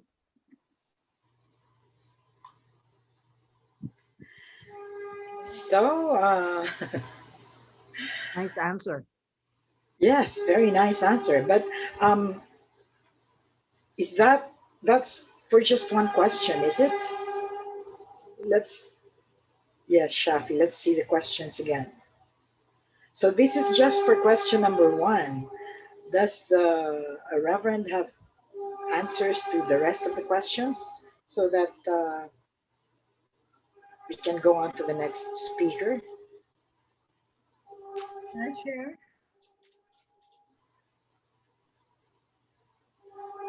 How do we reconcile this innate character of man that led or leads to destruction rather than construction? That's a question that jumps at me. Do you want to answer that? Maybe Who the wants? go by question na lang, Marie. Yeah, no. Let's The go other, back. So let's go. Who else wants to answer the first question? How do different religious groups, organizations influence policymakers? Do we have other answers to that from the other speakers? I May think I Marvin. share? Yeah, Dr. Shakun. Yes. Go ahead. Yes. A while ago, I read the Declaration on Climate coming from the Hindu groups. That declaration will be discussed during the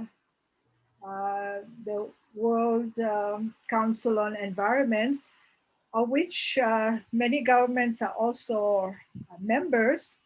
So, hearing all the religious leaders speak on environment during this forum, I'm sure many of the policymakers will be enlightened by the effects of our uh, the effect of our activities on the climate. So I feel that in a forum like the one we have this afternoon, it would have been nice if there were any government uh, people present, some people from the That's right. Department of the Environment, to hear what the faith traditions are saying and probably gain some enlightenment from how some policies can be implemented. Because when you force some people to do things, they may not understand, they may not cooperate. But if they feel that it is part of their dharma or duty, this is an important word in our Hindu faith, that we have certain obligations, certain responsibilities towards ourselves, our families, and our communities, and the whole world. And we are part of it. And every action that we do, what karmas we do, karma means actions, the actions we do with our thoughts, our words, or with our activities, these influence our immediate surroundings, and also in the long term, the whole environment, because we are all interconnected. And as science shows that as interconnected and interdependent beings, some of these changes will reverberate and cascade into other territories, and the effects of these may not be immediate. The results may not be immediate. We may not see the effect of degradation of a forest and the rainfall. The equation cannot be direct. It can happen within the next few years, or many years.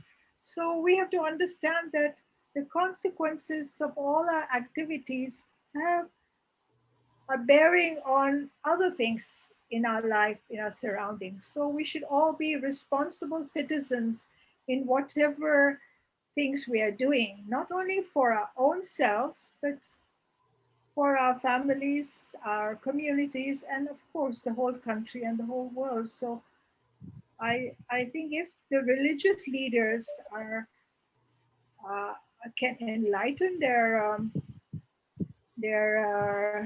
congregations, not through giving ideas, but through storytelling, come up with interesting stories of how certain environments have been saved and other things.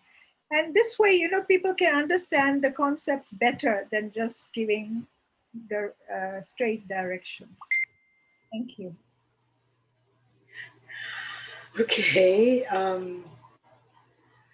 I think what Tessa was talking about when she asked this question was, um, what can we do to influence, um, to have a positive influence on the policymakers of government? I think maybe that's really the question, not how do we influence our congregation, but the ones that make the laws, that make the policies, that uh, Well, I think one of the ways could be that if a paper is written on the sharings of this afternoon by Greenpeace, you can send this paper to the government to see, how they react.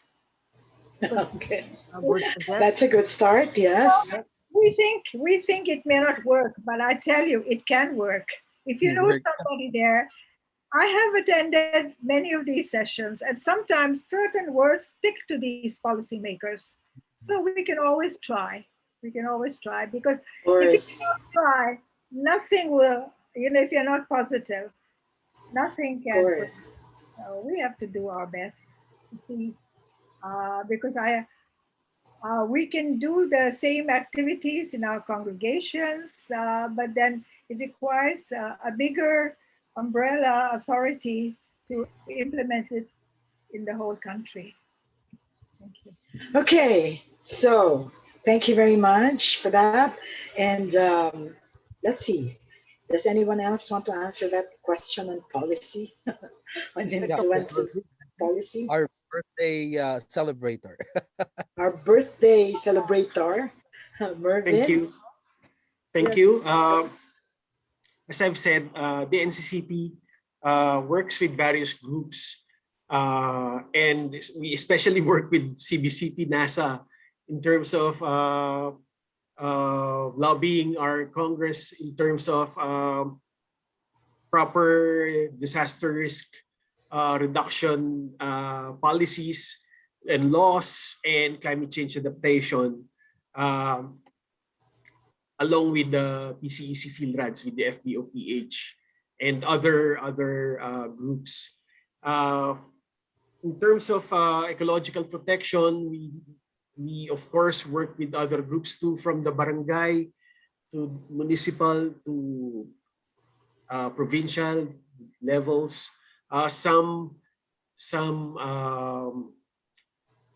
provincial governments, for example, have in the past passed laws against large-scale mining, large-scale destructive mining. We've also brought the concerns of environmental defenders to the UN Human Rights Council. So, and other international fora.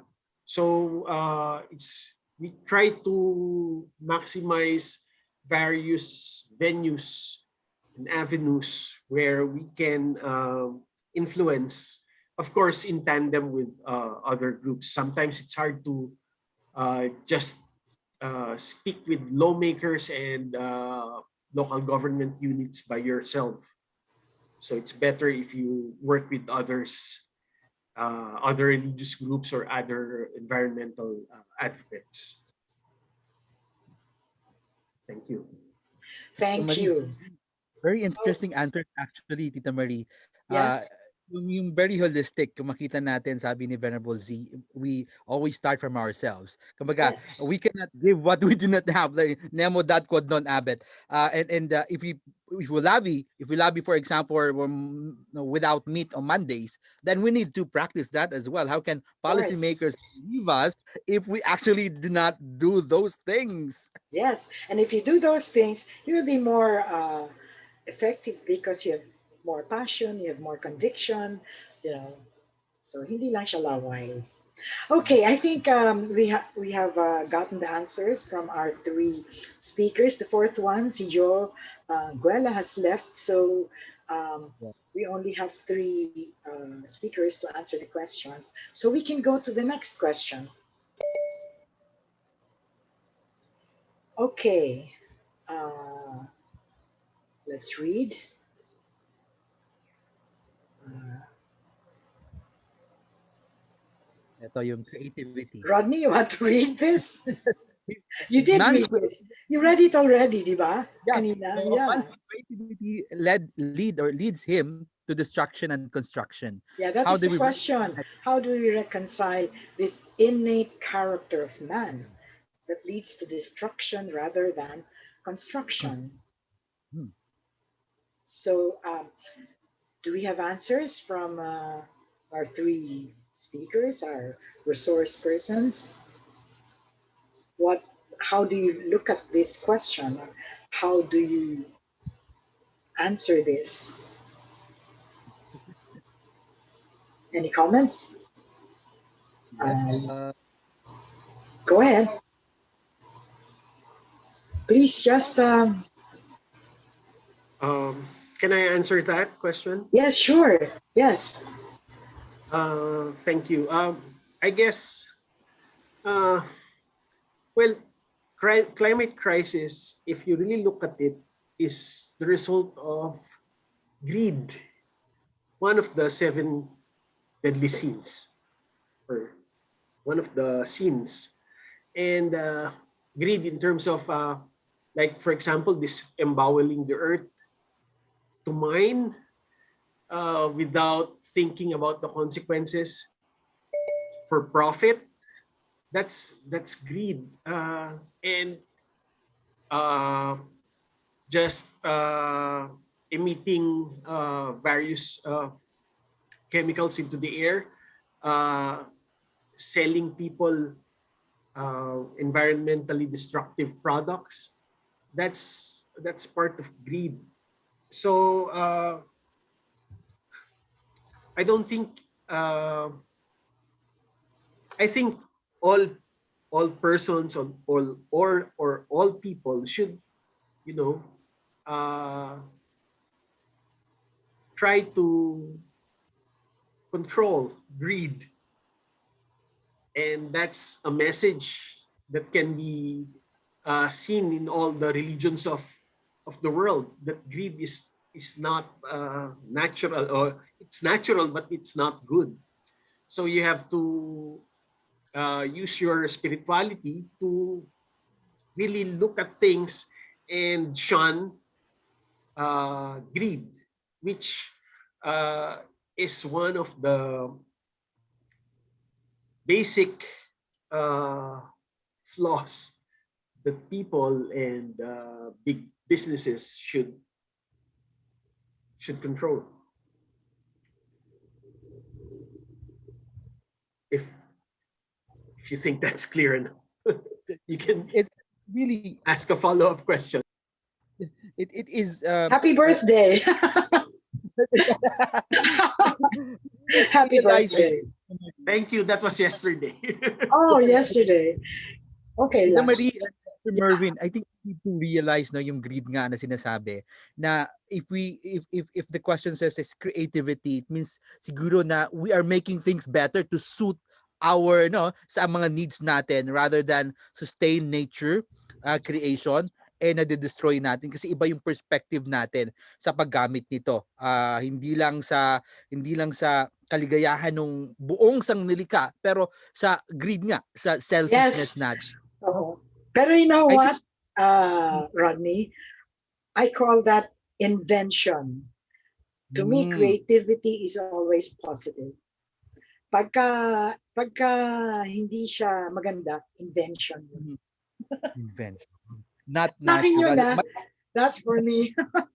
That's how Malayo siya sa proseso nung kalikasan, kumbaga. Nasisira ang integridad ng Yes, ecosystem. that's right. That's okay. So we have Venerables. more answers. Let's go and listen to Mhm. more answers. Reverend G, Venerable pala, not Rev, Venerable G. Thank Do you you. want to Buddhist answer that? tradition. Or you can call me master. It's more Master. Master, yes. Okay, that's nice, Master. Thank you for the answer from Sir Mervyn. I think, yes, maybe from the Greeks. But I think this question is a little bit broad. If we mention that the creator or the maker of someone is the end of the human's actions, that's why we have this climate change. But with this climate change, it's not individual happened. We say that as the Buddhas always remind us that this phenomena is interconnected. So it's individual, from the individual, then, for example, from you, from your family, from your community, from your faith, and from your country. That is how it connects the climate change. The climate change is not in one day happened. Is how many years happened, and since before, the scientists or those aspects always remind us the humans, the global warming. We start from global warming. We start from greenhouse. How many years ago we start to talk about this topic? But human only start to more serious, more care only when this pandemic starts.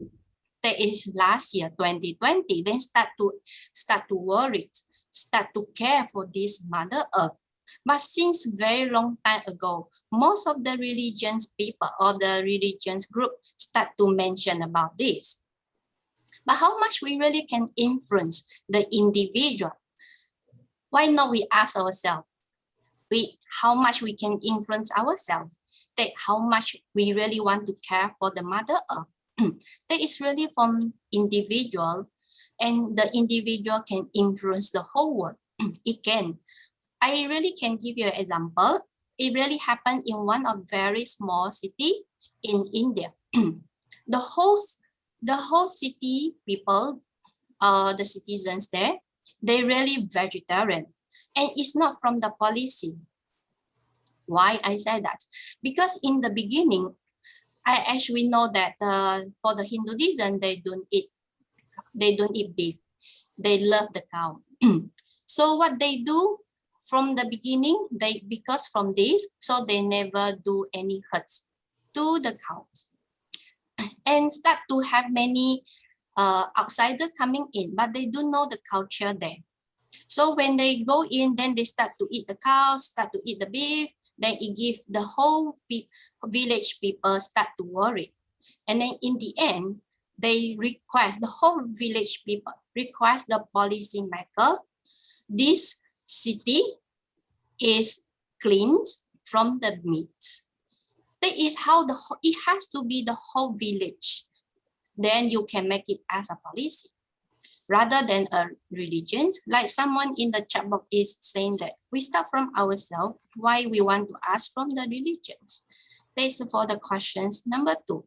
And I think also Miss Green, you asked about, you hope that I can answer the questions about the Laudato Si, that is the sustainability. For the Buddhists, it really, the sustainability for individual, for the whole village. There's one book that is Buddhist and Tomato. If you really can go and read the writer, it starts from how, when the writer start to want to buy a tomato, then she start to be aware why I want to buy the cheaper, but is from import tomato. Even though I have a more cheaper, even though it's expensive from the local domestic, but I rather choose the one from import. Why? It's because of the name of the tomato. It's so famous rather than the local. So of course, in the end, this writer, she decides to choose the local productions.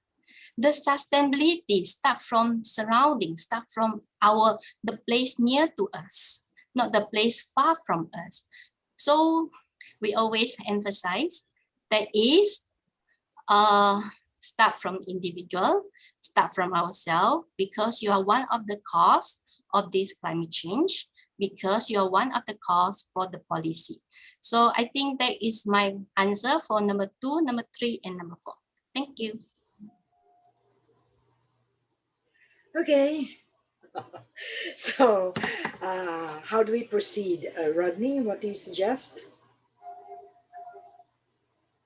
Oh, we still have to hear from Dr. Baswani. Yes, Dr. Um, Baswani, Dr. Shakun. Dr. Shakun.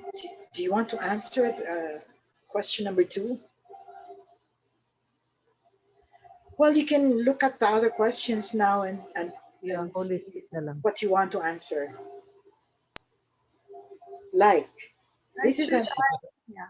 I yes. Go ahead. generalized when I was answering the other question. I just made a generalization that will apply to all the questions. Is that Okay. you must be more aware of what our. Can you hear me? Yes. Yes, yes. Yes, we can hear you. What we have to be aware is that we do not only have rights, but we have responsibilities. Responsibilities that will begin with ourselves. So we must be the change we wish to see in the world, as Mahatma Gandhi has said. Now, everyone is attracted to having more pleasures, more materialistic things in life, but there is a point at which you will find that these do not bring the inner happiness which we are all looking for, because happiness is not on external materialistic things. It is how you feel inside. So you may not have much, but you can still be happy, and vice versa.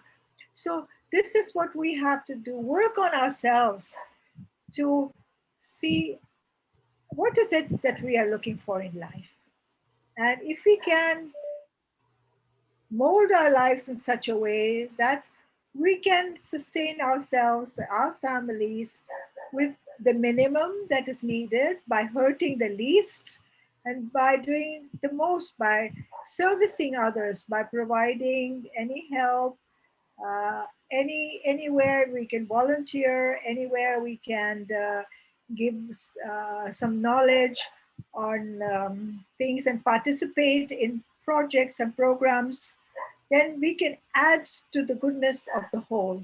So it requires individual efforts to put a share in whatever our community, our churches, our governments are requesting us to do, because they generally address everybody. But then we must think that it is for us personally.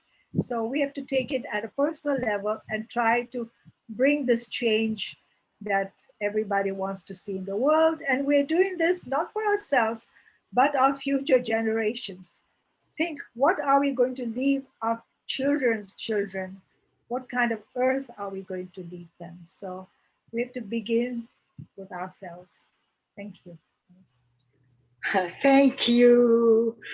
Okay, we have 15 minutes left. Marie, can you ask Dr. Shakun kung she can answer my question? Parang nakalimutan niya. Tingnan mo nga kung okay What lang. your question to? So yun nga parang, or kung hindi, it already says something which I think, parang, which question are you my question talking? about Laudato Si, the encyclical, are they familiar with it? Oh, Any okay. insights? Or if not the encyclical, sige, Pope Francis na lang, and his, about the environment. Okay. Pero it's also data. If they're not familiar with it, Rodney, mag-usap na tayo minsan. Sige. I think Tita Marie, we need to view this in the context of way before Laudato Si Pope Francis. We had Anthony de Mello, a Jesuit priest, who actually thought and wrote about all this, no, Buddhism, Hinduism, and many religions, and relating it to our Christian faith, no, specifically in the environment. And I think the Song of the Birds, for example, among others. So very relevant are these writings, and also leading Okay, to Laudato. well, let me remind you, Rodney, we have about 12 minutes to answer Yes, all the questions. So let's keep our explanations brief. Can we? I yes, just want and to make sure that all the answers all the questions are answered by our guest speakers. We still have two uh, two questions that we are answering right now. So what was your point really? You were answering a question of when?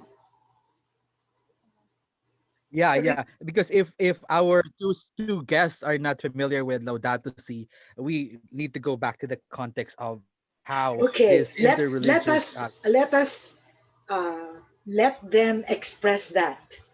Okay, let's make them yes, answer yes. the question. Okay, so the question is, dear speakers, what do you think of Laudato Si? What How do you look at this? Or if you have you read this? Of course, if you haven't read this, you wouldn't have any opinion on it. So uh, have your answers to that question. For example, Dr. Baswani, have you read the I have read the Laudato Si, and I have been participating in so many Catholic groups and there? giving prayers for the care of the Mother Earth and the environment and so on. I'm very familiar. And what I'd Okay. like to say is that what is in Laudato Si has already been in Hinduism. As I said, we have Yes. knowledge in our scriptures, in the ancient scriptures written so many thousands of years before even Christ. And it is because of the interfaith connections Yeah. that we are getting ideas and learning from each other, and then, trying to see how we can implement in our own way. So, this is how I see that this is really good that I'm seeing my Christian brothers and sisters also trying to think in terms of Mother Earth, and that we are all interconnected, and how we can take care of this finite earth. So I'm very much aware of it, and I'm promoting it as much as I can, and will participate in any other invitation to say something from my faith tradition, also to show that we agree, we support your initiative. Thank you. Thank you very much. And can we hear from Master Ji?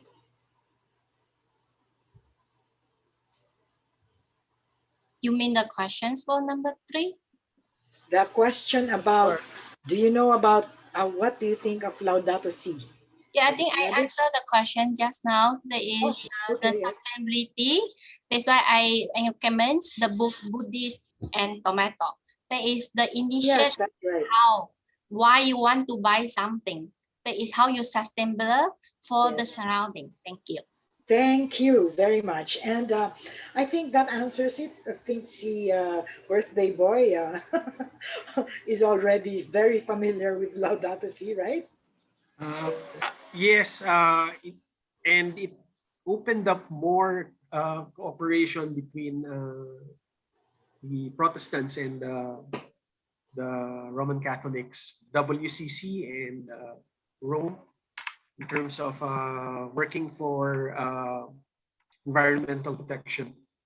And with regards to question number 3, how important is spirituality? Of course, it's very important if you're really serious about what you believe in terms, as I've said, the Bible is, if you're a Christian and the Bible is filled with how to care for creation, and salvation itself is includes the care for creation. I think it provides, or my opinion is that spirituality provides a moral compass, a strong moral compass for you to care for the environment. Thank you. That's the next question that the two others are going to answer, because I think that is a very good question. So, uh, Dr. Vaswani, would you like to add to that? Is spirituality, what was the question uh, about spirituality? Is it necessary, or what was the question again? How important is it? Yes, how important is spirituality when it comes to caring for the earth? Okay. Uh, yes. Do you want to answer this? Who wants to answer? After Marvin Caro? Or would you rather answer, what other questions do we have left? We have one question for Venerable G. It's on Yes. vegetarianism. So the question is, earlier you tackled about vegetarianism and how you can encourage people to do this practice in order to save more and help more. But what happens if I'm vegetarian and I'm attending a feast and I was asked to partake on it. However, I rejected the meal for it because it contains meat, and that portion was allotted to me only. If I rejected it, then no one else will eat it, nor can I give it away. Thus, the food will be wasted. So, does that contradict the very reason why I became a vegetarian in the first place? Thank you. Okay. Master Ji, take it away. I think first, of course, thank you for Remel. I think there is also a hard time or very difficult in Philippines. But I think after the pandemic, it will be better now because more and more vegetarian foods or vegetarian restaurants will open. I'm sure you can see from the Facebook a lot of places that the whole, even in the whole Manila, Quezon City, Makati, everywhere. Okay, so it's not difficult to be a vegetarian, but because we never request you to be vegetarian for your whole life, for the whole day, for the every day, but we only encourage you to do plant-based. That is, lessens the meat in your plate, more vegetable in your plate. That is what we hope.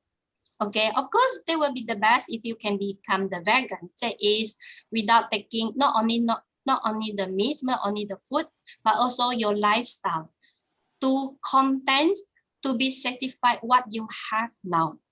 There are many people stay in streets. They don't have food. But for us, when we eat, how much that we prepare and how much that we really contribute and that we take it. Many of people, they cook a lot, then they don't eat much, then they just throw away. Okay, come back to the questions of Premiel. There is first, we need to ask ourselves why I want to be vegetarian. If you thinking do not waste the food, then you just take it.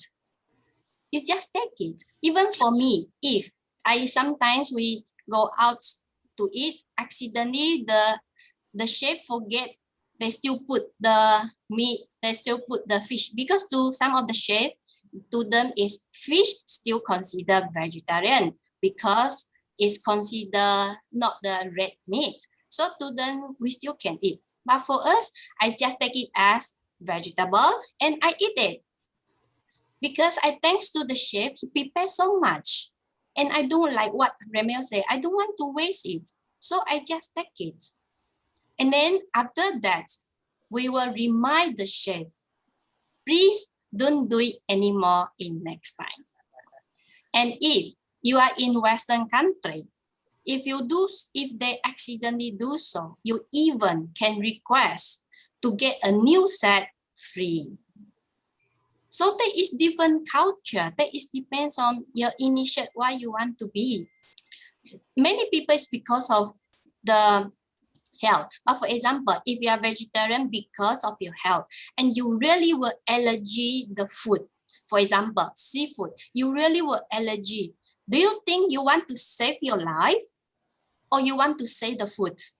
Which one you will choose? You eat the seafood, but in the end you get allergy and you go hospital. So which one you will choose? So it depends on how and why. If just because you want to save the world, just because you want to save the life, then it's okay. Unless it really comes to the health problems.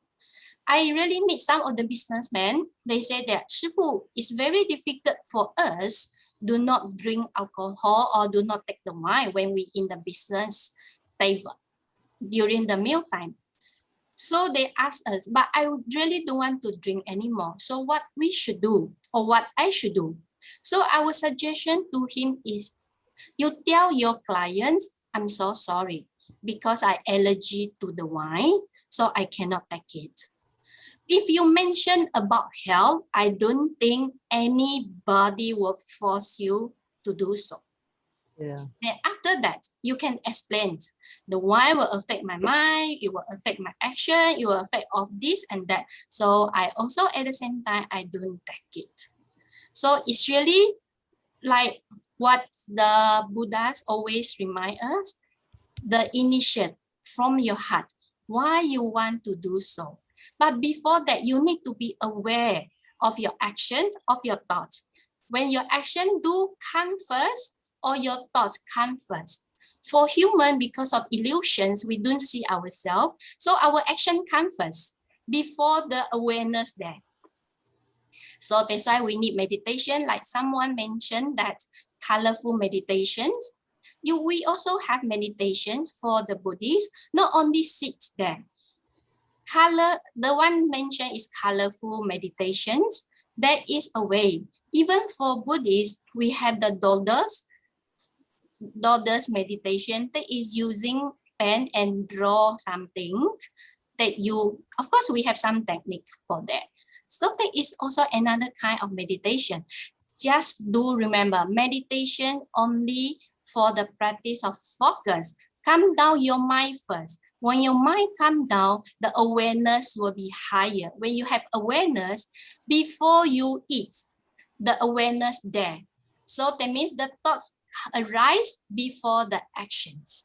The action is already effect, it's already result, you cannot do anything. But when the mind comes first, I should stop, then you will not go and do that.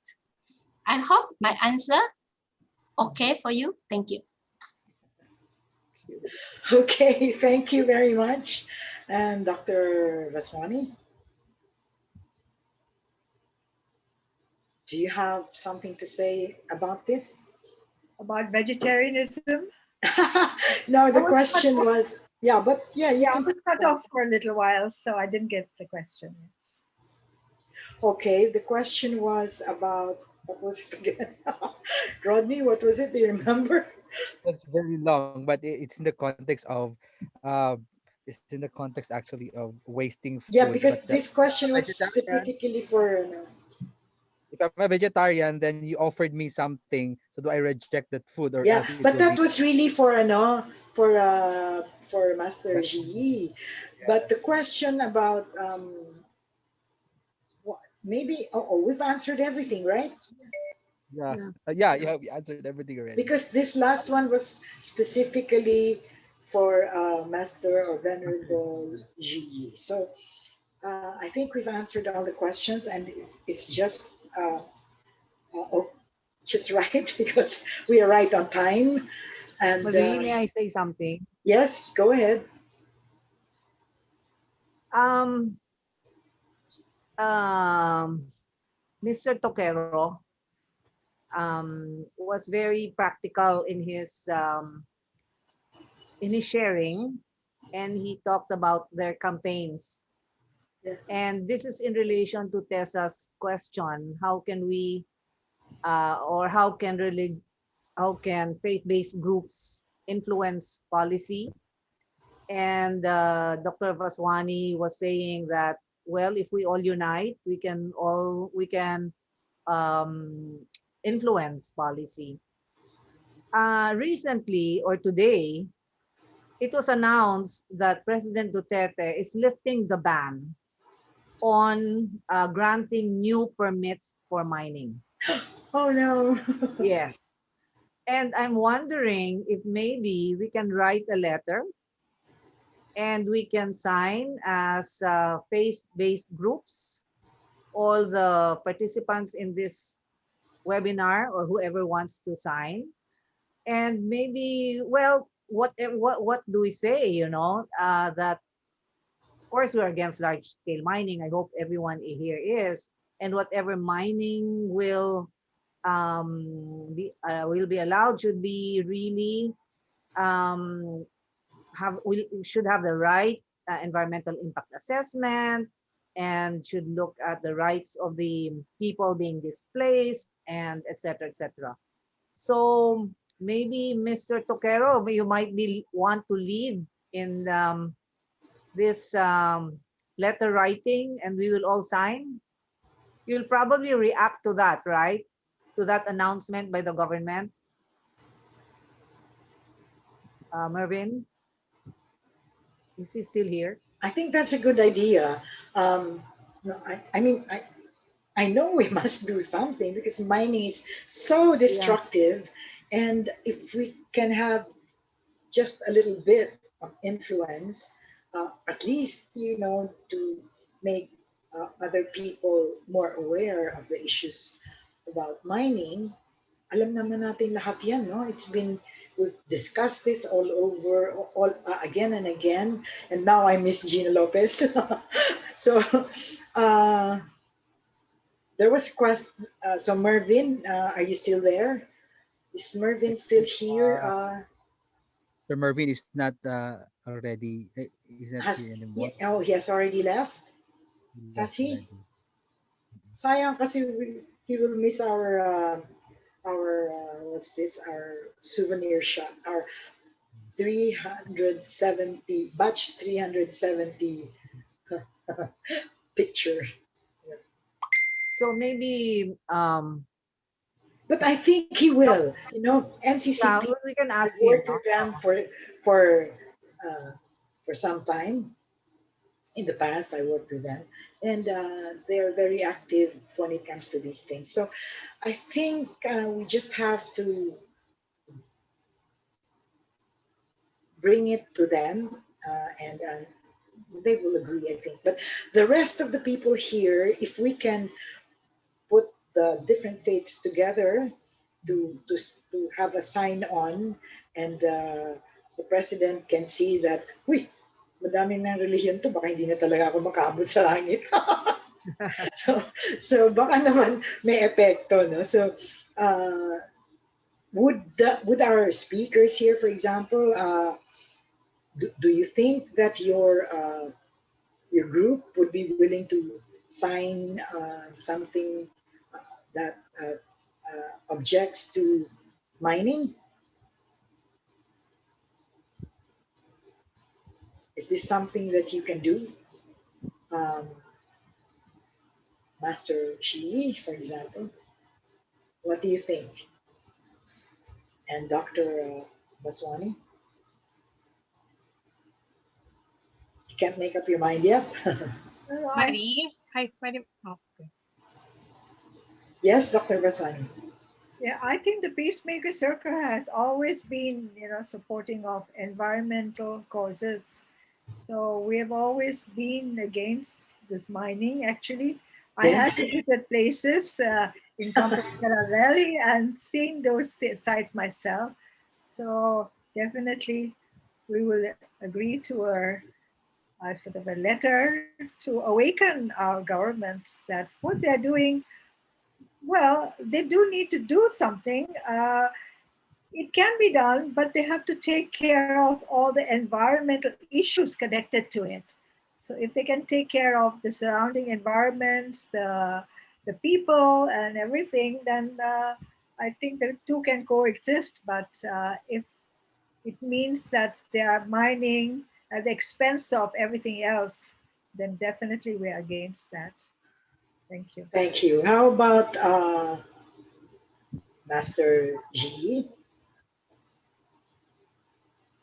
What do you Uh, think? okay. I'm so sorry, I can say that I'm not very familiar with this one yet. So maybe our organization, maybe we have to find more information about that before we can have any decisions. Thank you. Okay, we can send you the information, we can send you the materials, and Marie, can I make a suggestion?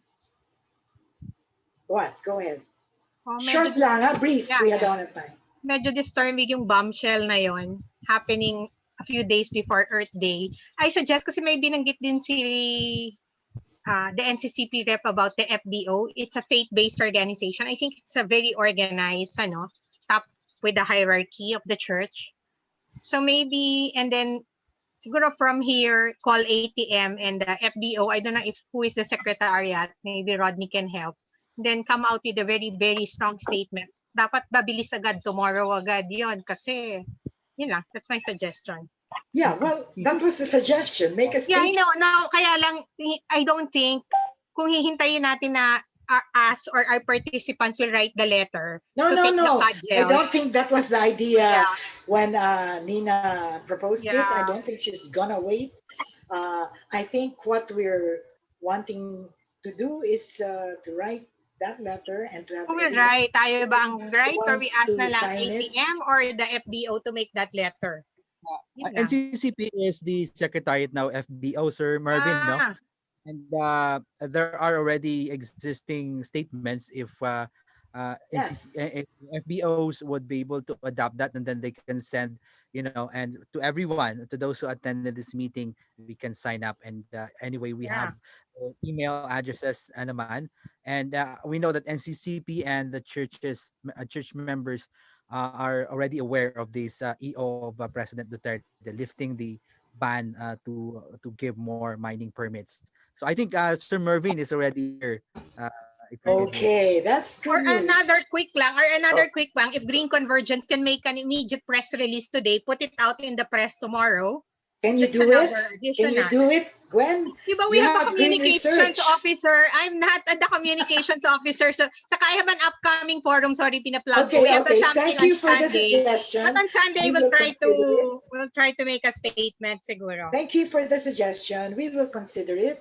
And our president and our board of trustees will decide on how to do it, what to do, and how to do it. Okay? So there we are done with our main uh, forum. We shall now have our wrap up, but don't leave. Please stay because we are going to have, like I said, a souvenir shot of batch 370 of Kamayan Forum. That is when we will ask you to turn on your videos so that we can have your photos. Okay. Meantime, Rodney, I think it's time for you to say your goodbyes and your reminders. If you have an announcement to make, Rodney,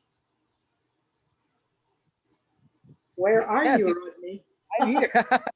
Well, the Green Convergence for Safe Food, Healthy Environment, Sustainable Economy Secretariat will send you a link to a quick and easy evaluation of today's Kamayan Forum session. So we would appreciate hearing from you.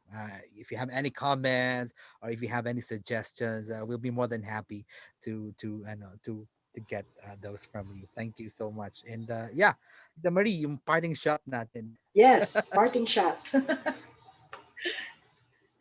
Yes, what I did... think Wala ka na sasabihin? Okay, it's my turn.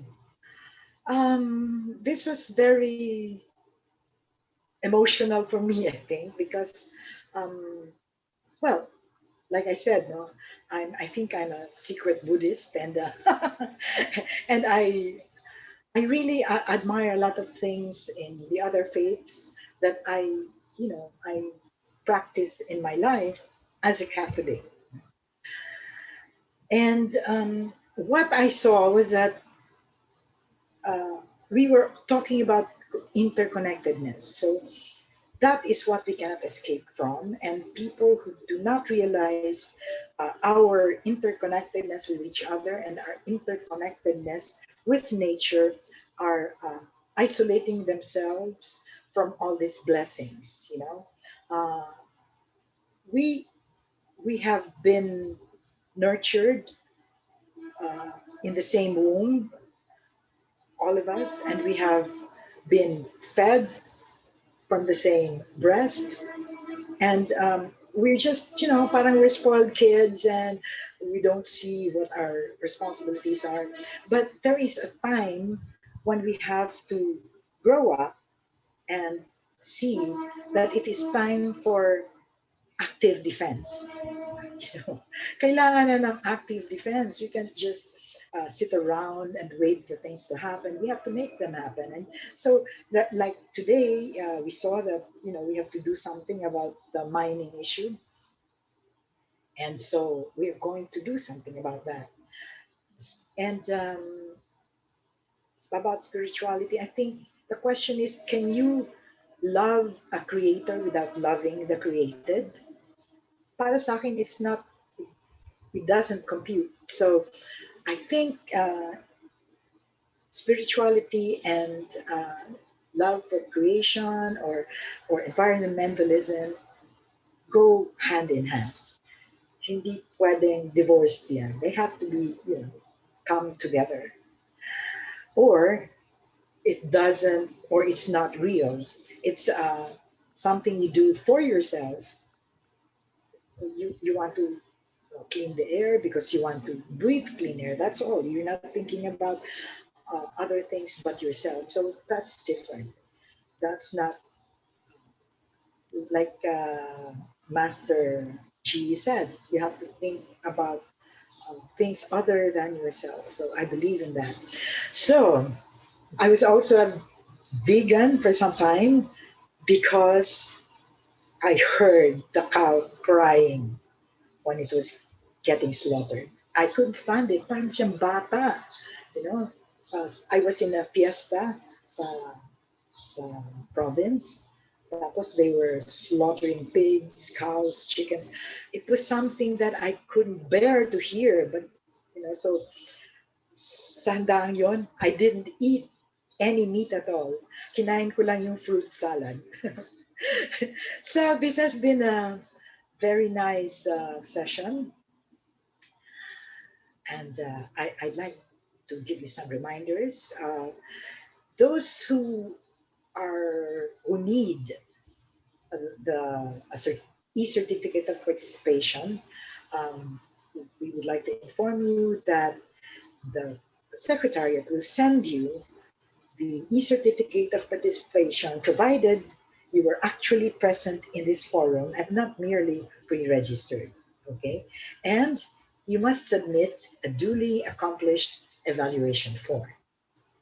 That's all, so please stay for the souvenir Marie. screenshots. Yes? Marie, Yes? marks will be given by Inday. Yes. Yes. Rodney will introduce her. Okay. I'm just saying, please stay for the souvenir screenshots after our final speaker. Okay? Go, Rodney. Yes, thank you, Tita Marie. Of course, for uh, her final remarks and to have a bird's eye view what happened for today and her insights. We have or the board treasurer of the Green Convergence for Safe Food, Healthy Environment, and Sustainable Economy. We have Tita Leonor Beroya or Tita Inday for us. Tita Inday. Yes, good afternoon, everybody. I think Marie said it all. She did a wrap up. But let me say it again in my own way. Actually, what brought us here today is climate crisis. the long-term effect of which we are all experiencing, and what we want to do about it. The common theme that I found in this whole thing, and I find it very validating, that caring for the earth has a spiritual basis. We had speakers from 4 religions: Buddhism, Hinduism, the Protestant religions, and the Catholic religion. But everybody is saying the same thing. There is interrelatedness and connectivity in creation, that we must love indeed the Creator as the Creator loves His creation, and we must love creation the way we love our Creator. The approaches were different, but it all comes down to the same thing, like the dharmas of Buddhism, as outlined by the Venerable Zhu Yi, stated the same thing: the different courses of action that leads to, that is actually the cause and then the effect. And in Hinduism, it's called karma. Karma is part of our language, not necessarily just the Hindus use karma. And we understand it to be the cause. We are the cause of our effect. And the effect that we're talking about now is climate crisis. So whether we do it individually or as a group, whatever we do, we will be experiencing the effect of. We will be harvesting from our own actions. The call to actions of the different groups were individual and collective. And of course, the call to action, the action plans of Marvin Toquero were quite specific. And we saw that this afternoon we came up with another call to action. But basically, all religions speak the same thing, that creation and the Creator are one and the same, and we must have reverence for the creation and love for our Creator. And of course, whereas there are many actions to be taken, indeed it must start with ourselves. Caring for the earth as a spiritual basis, and that makes it easy for us to start caring for the earth in everything that we do on an individual basis. Happy Earth Day, everybody. Thank you. Thank you very much. And I thank you. Leonor Beroya, our treasurer in Green Convergence. And now, please turn on your videos. We want to see you in our souvenir shot. Shafi is going to tell us when to smile. So good afternoon, everyone. Those who'd like to be part of the souvenir screenshot, just turn on your cameras and look at the camera. I'll take 4 pictures since we're a lot today. So we'll just wait a bit for the rest. In the meantime, I'd just like to remind everyone that the link to the evaluation form will be sent by the Secretariat to everyone here. So once you answer it, you will receive an e-certificate. All right, I think we're all ready for the pictures. So first batch, 1, 2, 3. Next batch, 1, 2, 3. Next batch, 1, 2, 3. And the last batch, 1, 2, 3. All right, thank you, everyone. Thank you. Thank you. Thank you, Happy everyone. Earth Happy Earth Day. Day. May Have I a nice ask day. the media team to stay for a while? Okay. Tessa, Marie, Rodney, Shafi, Anna, and Mr. Toquero, because we asked him for, we gave him an assignment. But is he still here? I thought he Yes. came back. Yeah, he's here. Yeah, Yeah. I'm here. Okay. Thank you, everyone. Okay, thank you, everyone. Take care. Yeah. Ingat. And she said that they will write the letter. Sir Yeah, Mervin. so how will you do that, Mr. Toquero? We had Uh, I was out of the room when